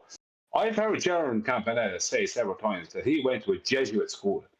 Now, unless he was speaking fluent Latin at the Jesuit school, something tells me that his command of English should be a lot better if he went to a Jesuit school. I would be thinking that, you know, the standard would be pretty high then. Maybe I'm wrong. Maybe they're rubbish. I don't know. I thought they would be pretty good because he went to, because of considering who it was. But what's funny about Jeran is he not only ever says, ever is coherently making any sense, or anything. Like, he's never actually stating anything, is he? It's a big kind of one thing kind of awkwardly flows into the next, and it all ends up nowhere. You know what I mean? While the sun is rising in the left. You know what I mean? This is, I can't let it go. yeah. The sun's rising in the left. Yeah, you're not gonna let that one go, are you? Right. So it's kind of easy to do. It's kind of, no matter what you threw at me, I could come up with some, and I thought that was actually research. I thought that was actually. He thought the excuses that he was thinking up for his was actual research. Oh my God, dude. Doing something right. And now. What was doing something right have to do with research? Now I realize, oh man, that's one of the most biased, basically confirmation biased positions that you can take, where. What do you mean? You're just looking for the evidence that meets your belief. You don't believe in evidence. You said that you don't believe in proof. Proof is evidence, so you don't believe in proof or evidence. And what about your belief that acceptance without evidence? This is all a very muddled composition, you glue sniffer. And then you really disregard anything else. You really just throw it out. You don't even, it's almost like. Do you want to get somewhere within some specificity, you doofus? You don't hear it. Yeah, that's the definition of confirmation. You don't hear it. You need to get your ears checked. Confirmation bias. Right? Yeah. Shut up. So what is? So what is? What was in your? Now what is? Now it's what was. Mind the strongest evidence for a flat Earth. He doesn't believe in evidence. Remember, he said he had a belief. That's acceptance without evidence. You don't know what belief means, do you, dipshit? That's a stupid question to ask him after he already said belief. You're as dumb as he is. Besides, what else besides the 24-hour sun could have shaken it? I'll put it that way. Could have shaken his acceptance without evidence? Well, now, I mean, seeing everything I saw, I mean, I've got this list of 8 things that I've been trying to talk to people about the last couple of weeks. Jeran 8 train wrecks. I think there's tons of things now. Is there a Home Depot in any one of those?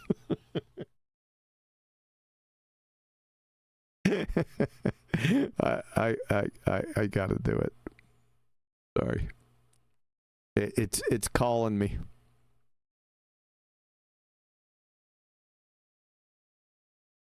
One moment.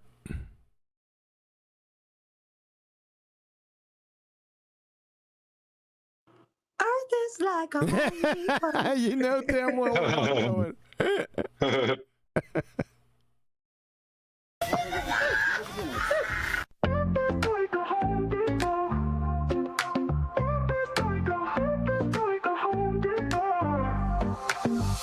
Step up in this game like I'm hammering nails. Burst a flat plane, listen up, I'll tell you tales. Home Depot vibes on my tools, no fails. Level up my vision while the world just derails. Jeran said it first, now I'm chasing the truth.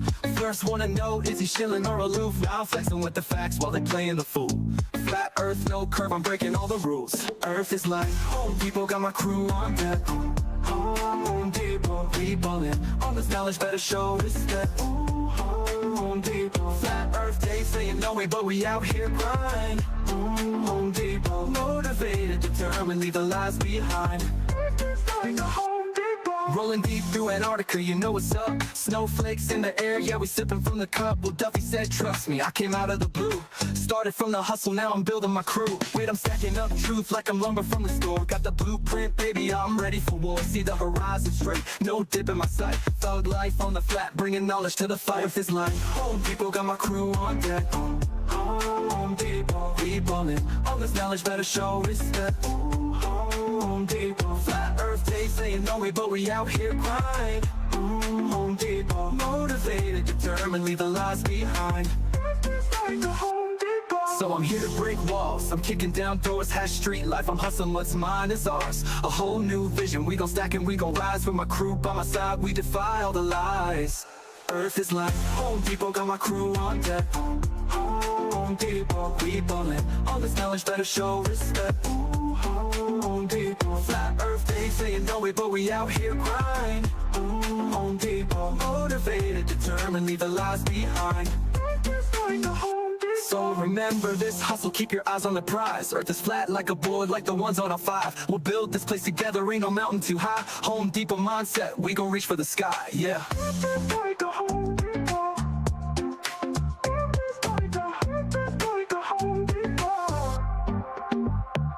So remember this hustle, keep your eyes on the prize. Earth is flat like a board, like the ones on our 5. We'll build this place together, ain't no mountain too high. Home Depot mindset, we gon' reach for the sky, yeah.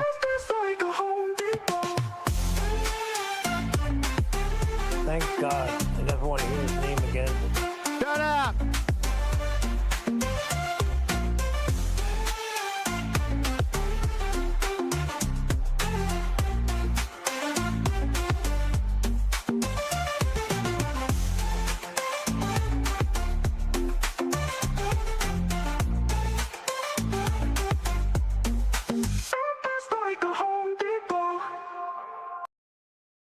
Was talking? Was that you, Neil, talking through that song? Yeah, but why? You could hear me when the song's on? Yeah! Everybody in the chat was thinking that you were ending the show, I think. Yeah, that's what I thought. Usually we talk while the song's going on. I'll tell you what, man. I am going to bubble your frigging eye. I thought it was my back. Make up your mind. I'm going to do it both. I'm going to break your back and bubble your eye. These are some wild claims. Things. What? Ain't wild claims. That shit'll happen. I'll come down there to Bammy and kick your you come. What? If you come to Bammy, you better stop by. I'll make you a sandwich. I don't like meatloaf. It doesn't have to be meatloaf. Things that I never know. The South Celestial Pole. Gotta be getting paid. South Celestial Pole. What? You interrupted again, Neil. Now I got to go back. What do you say? Let's pull a hole, Jay. Good one, Neil. Things that I've been trying to talk to people about the last couple of weeks. I think there's tons of things now that are obvious. Things that I never know. The South Celestial Pole. What about the South Celestial Pole? Where's that at? Right. I mean, it can't exist on a flat Earth. And where the South Celestial, there is no South Celestial Pole at all. Do I need to go track that down?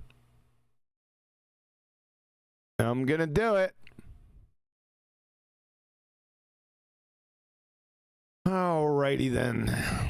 Where do I have that? I know it's in there.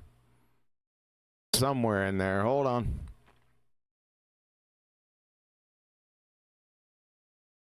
Bluebird Shadow. There it is. From Cornell.edu. There is no South Star. It's just a coincidence that there happens to be a bright star Polaris close to the celestial North Pole. The southern hemisphere isn't so lucky. The only star that comes close is Sigma Octans, which is 1 degree away from the South Celestial Pole. But it's only a 6 magnitude too dim to see at all except under optimal conditions. From the 1 Minute Astronomer. In the northern hemisphere, the bright and easy-to-find star Polaris marks the position of the North Celestial Pole. This makes it easy for stargazers and navigators to find north and get oriented in the night sky. But in the southern hemisphere, it is different. By sheer bad luck, the South Celestial Pole, the imaginary point in the sky directly above the Earth's South Pole, coincides with no bright star, and the southern polar sky has few other guides to find the pole. These are some hard pipe-hitting astronomers there, brother. You're toast. Thanks for playing. And yet there it was in Punta Arenas. I'm looking at it. There, what? Oh, you were looking at it. Show. Lying bitch. Which tells you what is below the South Celestial Pole. There is no South Celestial Pole, so there's nothing, absolutely nothing below it. Oh, the South Pole. Well, the South Pole, show. And what are the attributes of the South Pole? And show those attributes of it.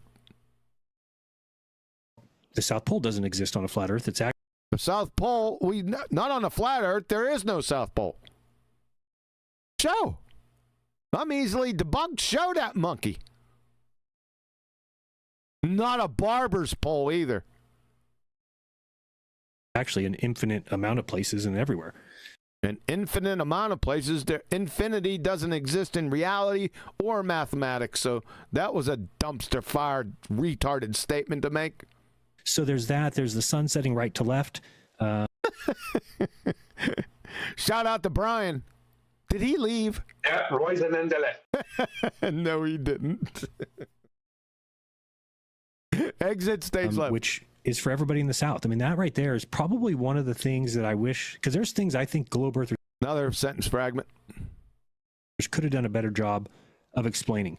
No, I've never even heard that as an issue, but something that you could explain against before. See, I would think if there's flat earthers in any of the southern continents, like how do you talk to the people in the north? Well, yeah. Do you know that there's only...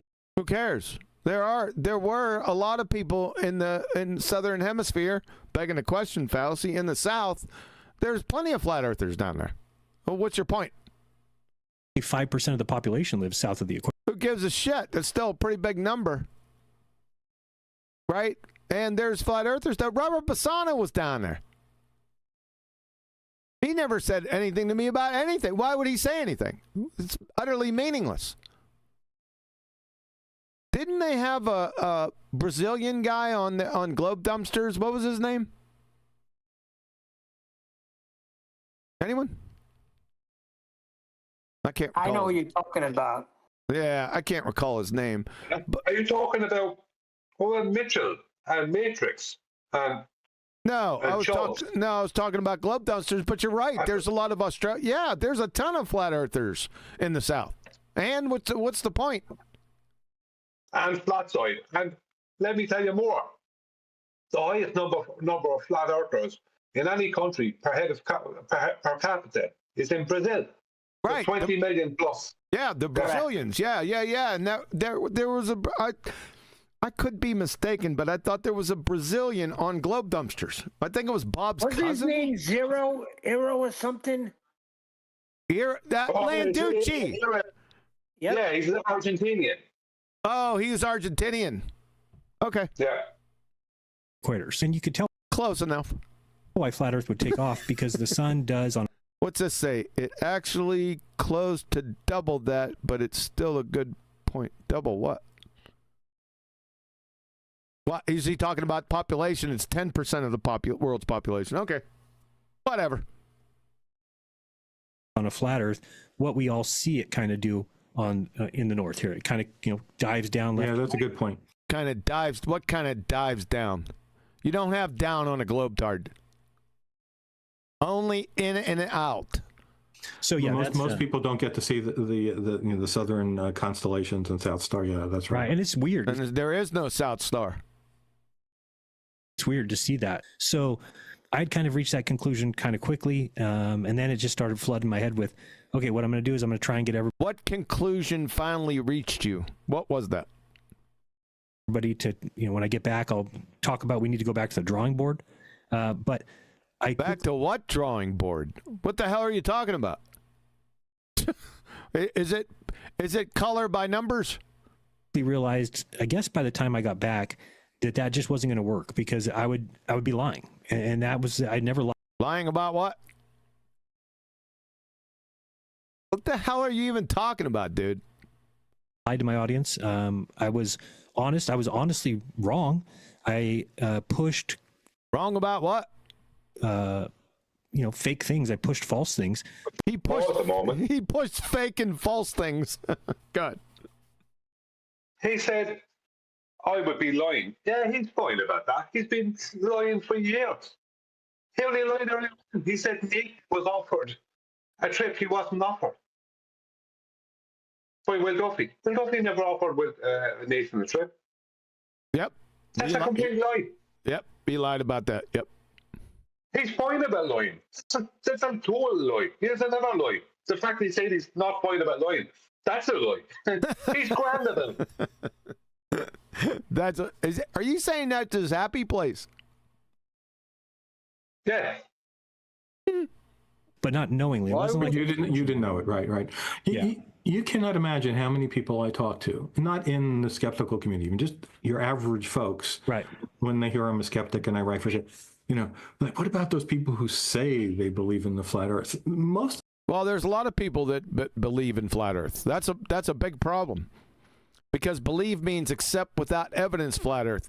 Now, every single BallTARD, every single one believes in a globe. You know why? Because they have no evidence for it. Simple. Most of those people that I know who would say that don't believe anyone believes it. They think everyone. They don't believe anyone believes it. So the people you talk to, they don't believe that anyone believes in belief of the flat Earth, is what you're saying? How much glue do you sniff? True or false? What a clown. One is a Poe, or make. That's you. You're a Poe. Making money off of it, and that's why they're. That's him. That you've encapsulated him.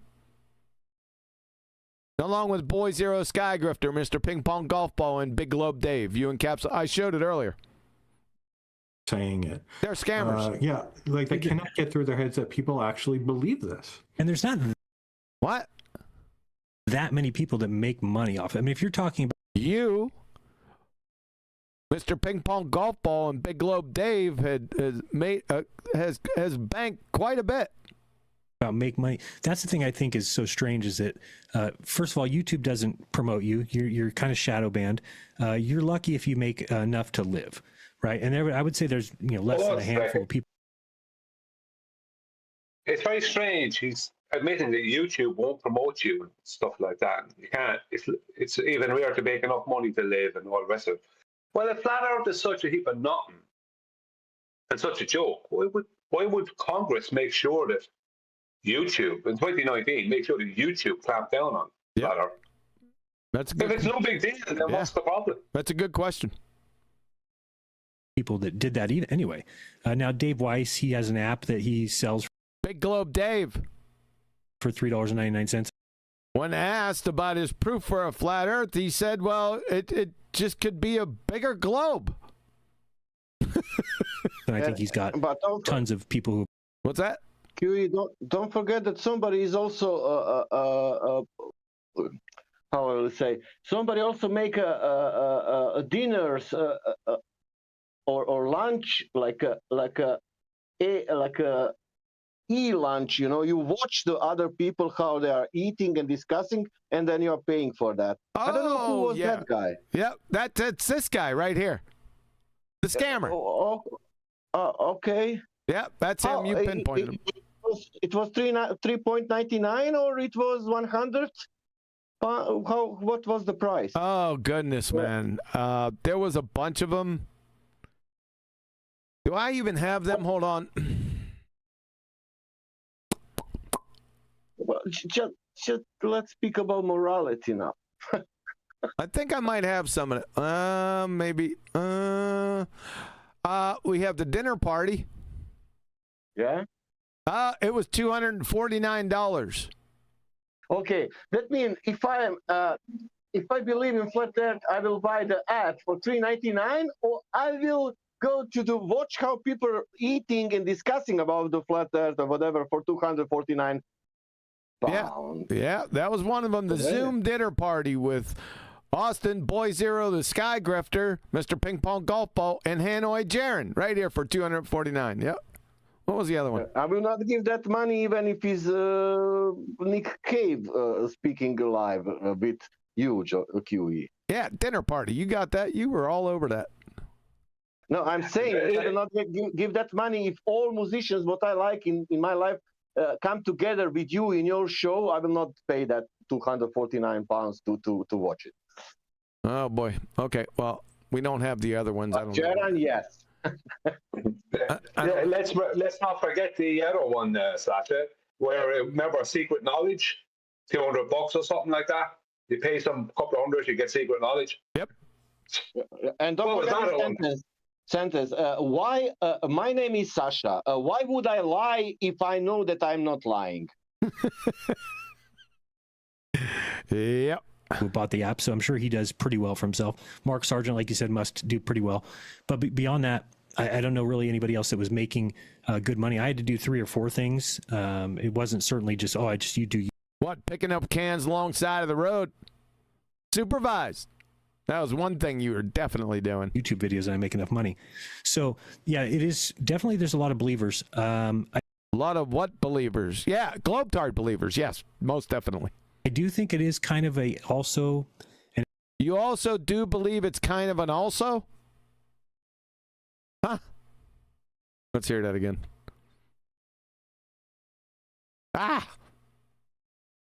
It is definitely, there's a lot of believers. I do think it is kind of a also an anti-authoritarian position where you're kind of, by just saying I'm a flat earther, it kind of... You were never a flat earther. So how can you speak to it? You're a true earther. You can include so many things with it, right? So somebody might wonder about you, and when you say you're a flat earther, now they immediately know you're probably anti-vaccine. They're probably everything on your shirt, though, right? Everything on his shirt. Stand up, doofus, you decrepit dipshit. Oh, the next one is chemtrails aren't a thing. Rob Palmer. Exactly. So, yeah, but there definitely is believers. I was a believer. What's that? Somebody snickered? Yeah, I have to laugh, yeah. Listen, anyone who lives anywhere where there's a bit of a population can at least in any clear day or clear morning, can go out and see what people call chemtrails. I don't know what they are. I'm just saying that these trails come out of the back of the planes. They used not come out of the back of the planes years ago. There were trails, but they didn't hang around in the sky. And you see all these crisscrossing patterns in the sky. So is he saying that people all across the world are not seeing those things? His shirt is saying that. Unreal. In it, and it's because so what happens is you first, and this is a story most of us there is tell, pronouns. Yeah. First you tried to debunk it when you heard it, because nobody. I didn't try to debunk it when I heard it. I did not do that. That's why stereotypes are fallacies. Here's flat earth doesn't think that's silly as hell, right? You think it's silly. My wife is the one who brought it up to me first by just saying we had basically come out of religion. We had both. You've come out of religion and then felt neck deep back in one. You did a damn swan dive into the drained cement pond of BallTARD religion. You're a heliocentric BallTARD spinning space monkey. And so is this decrepit doofus. By the way. Raised Catholic. She was raised Bible-believing Christian. When it came time to us to start talking about our children or what we'd be raising them as, we just had this loggerhead where I was saying, well, we're not going to teach from the Bible. And she's like, no, the Bible, we got to teach from the Bible. I'm like, no, a man wrote that. So we had this little... Man wrote that. Can you demonstrate that?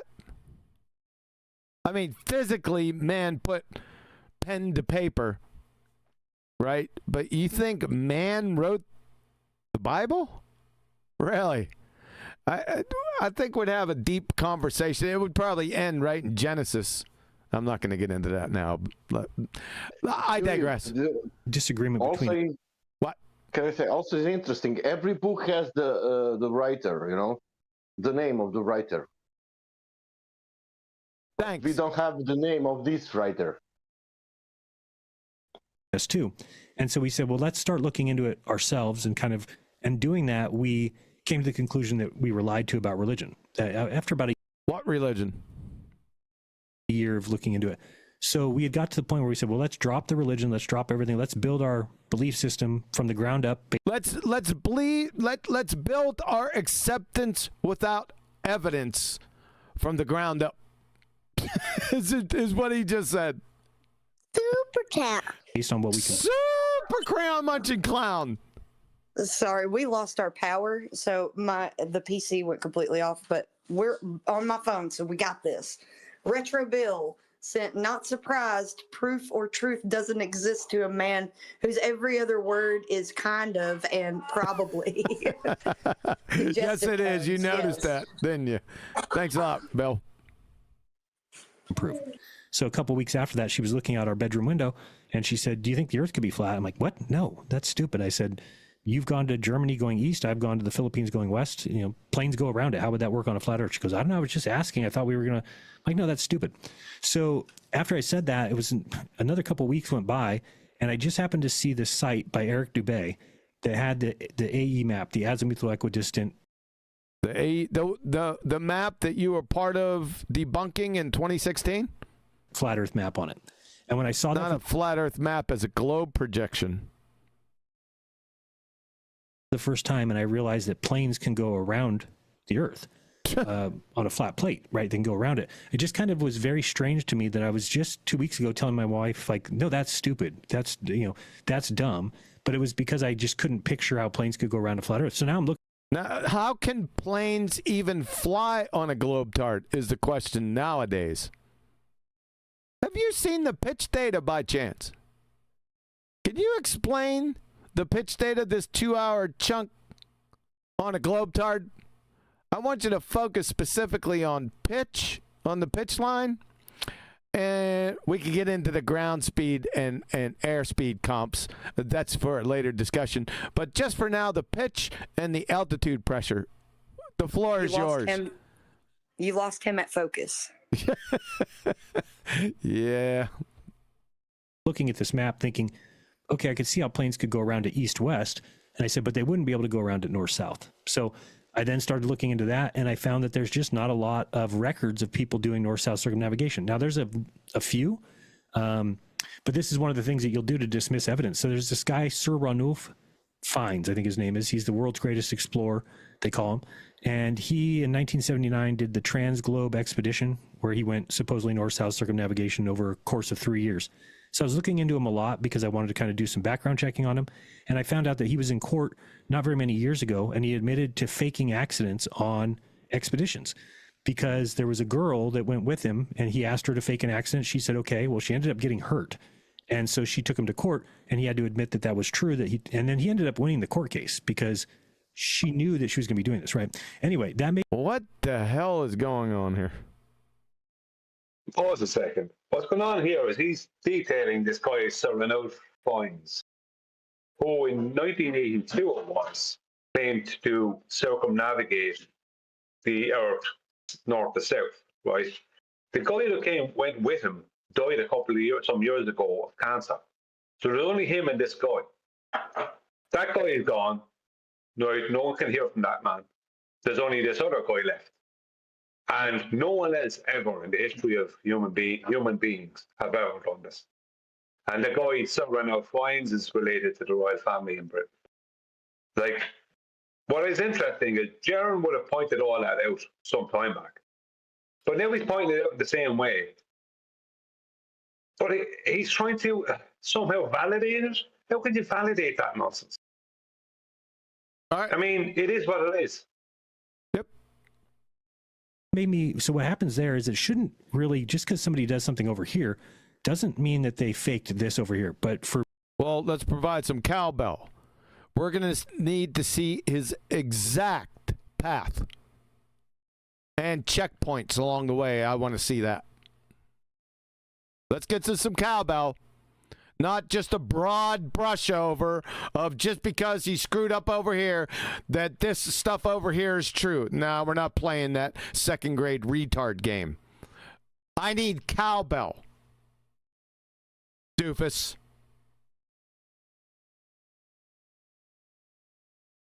How long you gone? Okay.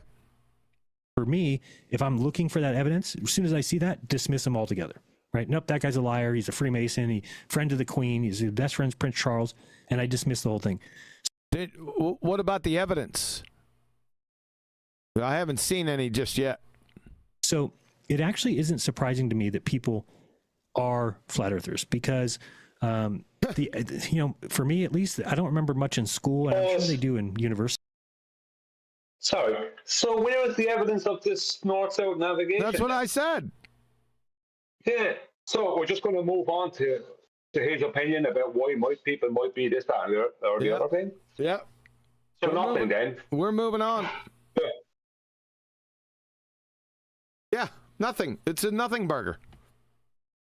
For me at least, I don't remember much in school, and I'm sure they do in university, but as far as high school, there just wasn't a good emphasis on the shape of the earth or the way it works. I mean, I remember maybe just kind of glossing over it in school, but there was never like a moment where they said, okay, so back in the day, they thought the earth was flat, so half the class try and prove flat and half the class try and prove globe, or something that would be like a hands-on.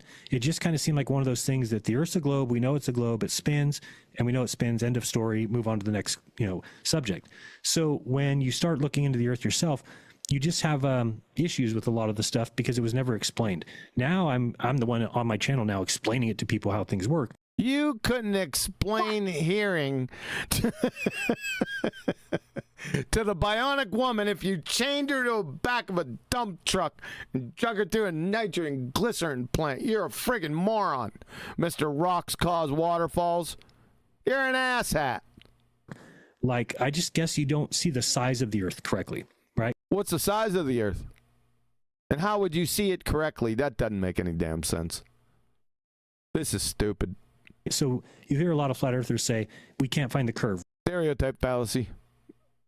Where's the curve? Where's the curve? But where is the measured curve? Well, when you look into it, there's just not curve for you to find. I mean, it's so big that, it's so biggy, no curvy. What about those Home Depots? Think of a basketball, baseball, golf ball, a beach ball, yoga ball. That's what we think of when we think of a yoga ball. A ball. We can't even fathom an earth that is so big that there really so biggy, no curvy. Isn't much curvature. There's I think recently I've been doing the math on 660 feet, which is 2 football fields in length, has just 1/8 inch of curve, which is What about 4,800 miles? It's 2 nickels stacked on top of each other, right? And if you took those 2 football fields and you built them and you leveled them and then you went to the next 2, and what are we getting to the Home Depots? Hopefully. And then the next 2. He says Home Depot. We're listening to that Home Depot song again. The curvature never changes. It's not like it gets more and more, even though that might be what flat earthers think, because they're always what do you mean more and more? 8 inches per mile squared, approximately. It does get more and more. Telling you this equation, I'm sure you've heard the 8 inches per mile. 8-inch drop per, yeah. No, that's 8 inches per mile squared. That's not an equation. What an ass clown. If you're standing in one location and looking off in the distance, and the thing about that is we would never use that math ever. There's just no reason. Why wouldn't you? Reason for a human being to need to know that, because you're never built. It's not a need to know basis. It's just geometry. So what about communication towers? Yeah. All these kind of things. Yeah. They only need to know all those kind of things. Yeah, this is a muddled, very muddled idiot composition by somebody supposedly a flat earther for 10 years. Huh? For instance, if you're building a bridge, you just build the bridge, right? Because it's level wherever you're at. The earth is level. Well, thank you. Welcome to Flat Earth. It's, we might have gotten the word level and flat. I do believe long enough suspension bridges for the towers, they do. You do believe. You do accept without evidence. Does he have webbed fingers? What's going on here? Do you see this? Hold up. Mutant. What is these there buggers? What's going on here? Is this a visual effect? His other hand doesn't have it. You see that, guys? Whatever. Creepy. who consider they're not exactly parallel. There is a slight difference. Might be artifacts. Yeah, I think if you checked might be artifacts from the background into that, there is meaning mathematically, but I don't think they take that into account when they build it. They might, but it's you wouldn't need to. And I think I heard flat earthers all the time give. Oh, his memory was right on this one. For example, the tops of the towers of the Golden Gate Bridge are almost 2 feet further apart than the bases due to the curvature of the earth. Really? That goes to show. It could be 2 inches. Yeah, and that goes to show they don't understand the building of bridges. That's an old one from the borders. You don't hear that much these days. But obviously, this guy doesn't know what he's just a border who doesn't know all the pitfalls. They have to build those bridges that way. There's nothing to do with a globe.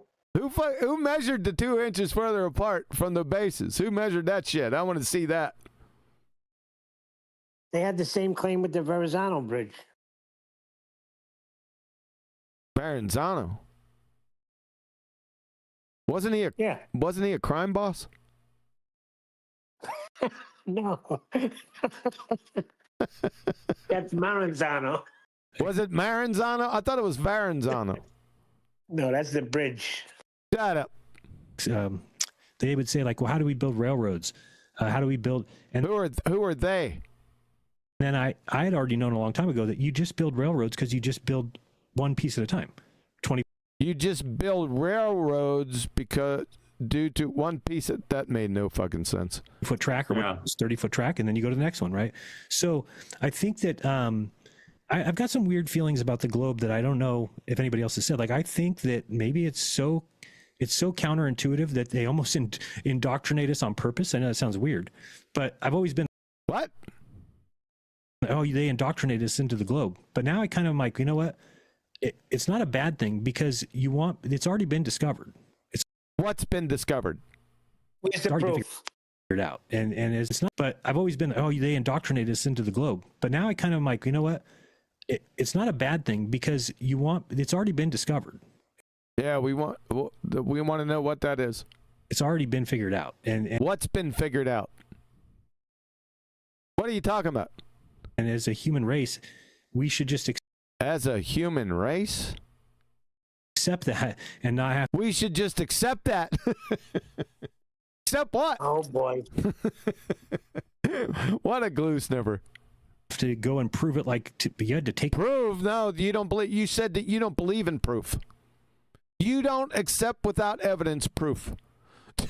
Me to Antarctica. You had to spend $35,000 to get me to believe it. So get you to accept it without evidence. Talk about give it. So he still only holds a belief. That's what he's stating. So he holds a belief. Like those things can change. Yeah. He could suddenly flip back all of a sudden. Huey's right. He's just a dumb bastard. So I want to do my job of basically bridging that gap between. Bridging what gap? That gap between your ears. You better work on that gap first. People who disagree with what science is saying. What? He's still on it. The science says shit. Disagrees with science is saying. Let's hear science say something. Number one. Number two, this isn't a scientific topic, you goober. You'd fail intro to third grade general science.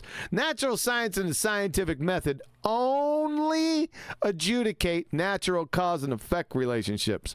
Has nothing whatsoever to do with shapes. That's geometry. Heretofore, rendering your science acumen well below third grade and sacrificing it on the second grade retard altar. Thanks for that, by the way, Jeran doofus. Mr. Rocks Cause Waterfalls idiot. And want to challenge everything. And those who are, like yourself, people that understand the importance of science. Importance of science, it's a category here. He doesn't know what science is. He's just like you. He's a dumbass. Understand what happens if you get into a faulty belief system. Get into a faulty belief system. The one he has now. A faulty acceptance without evidence system. Wouldn't that be redundant? What does it even mean? It doesn't. It's meaningless. And how you will build that block up in your brain, and then you. He's still referring to that block in his brain. That's the block he was talking about. Hey, Kiwi, this guy on the left, right? This guy who's hosting the thing, is he not like the poster child of the intellectual Titanic? Oh, what? The intellectual intellectual type what? Titanic. Intellectual Titanic. Yes, he's a goober. Yeah. So far, he's nothing but gooberitis. Will think you're right, and you'll look for evidence that says you're right, and you'll find it, and you'll look for any evidence that you don't believe in evidence. You already said that before. Many times. Remember we laughed at you about it? Says, like if somebody who's a globe proponent on YouTube would make a mistake or say something wrong. That happens 24/7. We would all jump on that person as if science lied. What? What? Wait, what? Huh? What? What the hell was that? What the hell are you talking about? That's some stupid. You know what? Let's go back 10 seconds. I'm going to go pull 2 J's. Yeah, I'm going to leave it at that for today. Now you like that? I pulled a stopper real quick on that. We're going to save that for the next rendition. Well, I tell you, I'm getting up early in the morning to watch that sun rise in my left. Rise on your left? I thought there might be some people out there doing that. Oh, I suspected as much. All right, ladies and gentlemen, Adam never showed up. I'll tell you what. What's going to be his penance? How can he show up if he's over at Flatzoids, Flatzoids? Is that where he's at? I don't know if he's there today, but he was there the other day. You can't say that. On both ends. Yeah, you can't say that. All right, so at this point. Hold on. Before What? you keep going. What? Did you guys just confirm that Adam's stepping out on you? Nah, yeah, he's flirting with He's a somebody. vixen Yeah. and a deviant. Yeah, deviant. Yeah, yes, he is. He may be stepping out on us. Oh boy. So what I'm thinking here is this: like, I had a shoot this coming Saturday, but it looks like that's not going to come to fruition because we are going to get doused. First of all, we got severe weather tomorrow. Then we got rain from tomorrow through Saturday. Heavy rain. So there's going to be a lot of flooding and stuff. So it looks like that's going to get canceled. So am I going to do a BALLBUSTERS this Saturday is the question. Of course, that's a no-brainer. If it's going to be raining, you stay in here and do BALLBUSTERS. Now, that's a good question. And so I'm going to entertain that. So let's just say, just keep a weathered eye out for BALLBUSTERS this Saturday. I got a feeling, I don't think the weather forecast is going to change. They're pretty confident that what's going to happen is going to happen. So at this point, like I said, keep a weathered eye out. It might be happening. So I hope you enjoyed the show. We're going to take off now, and we'll catch you on the flip side. QE, out.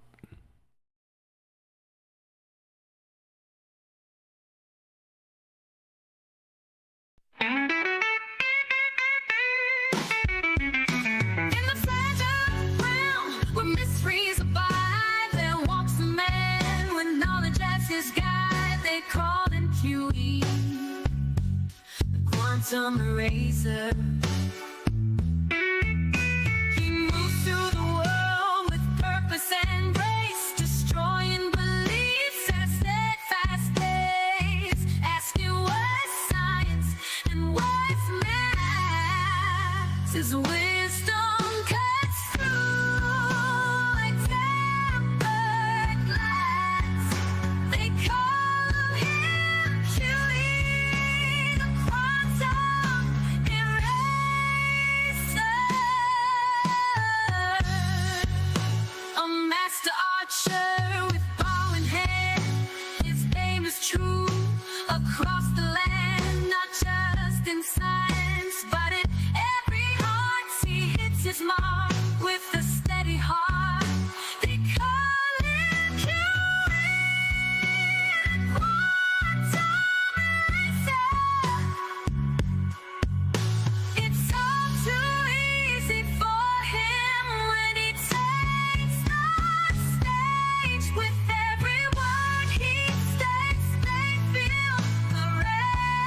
cowbell, the illusion fades, and with each strike, the glow-burst illusion degrades.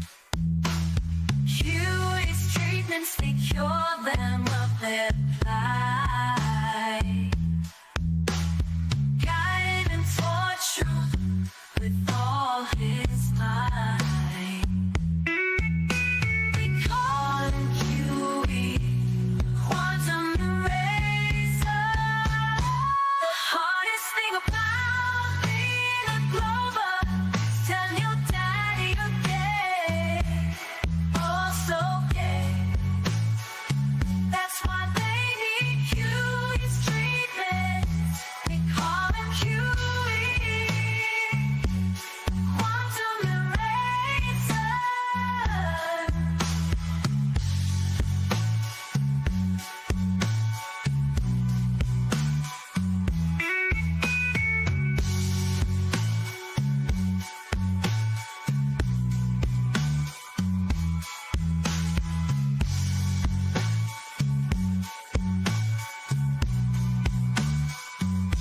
They call him Huey, the quantum eraser.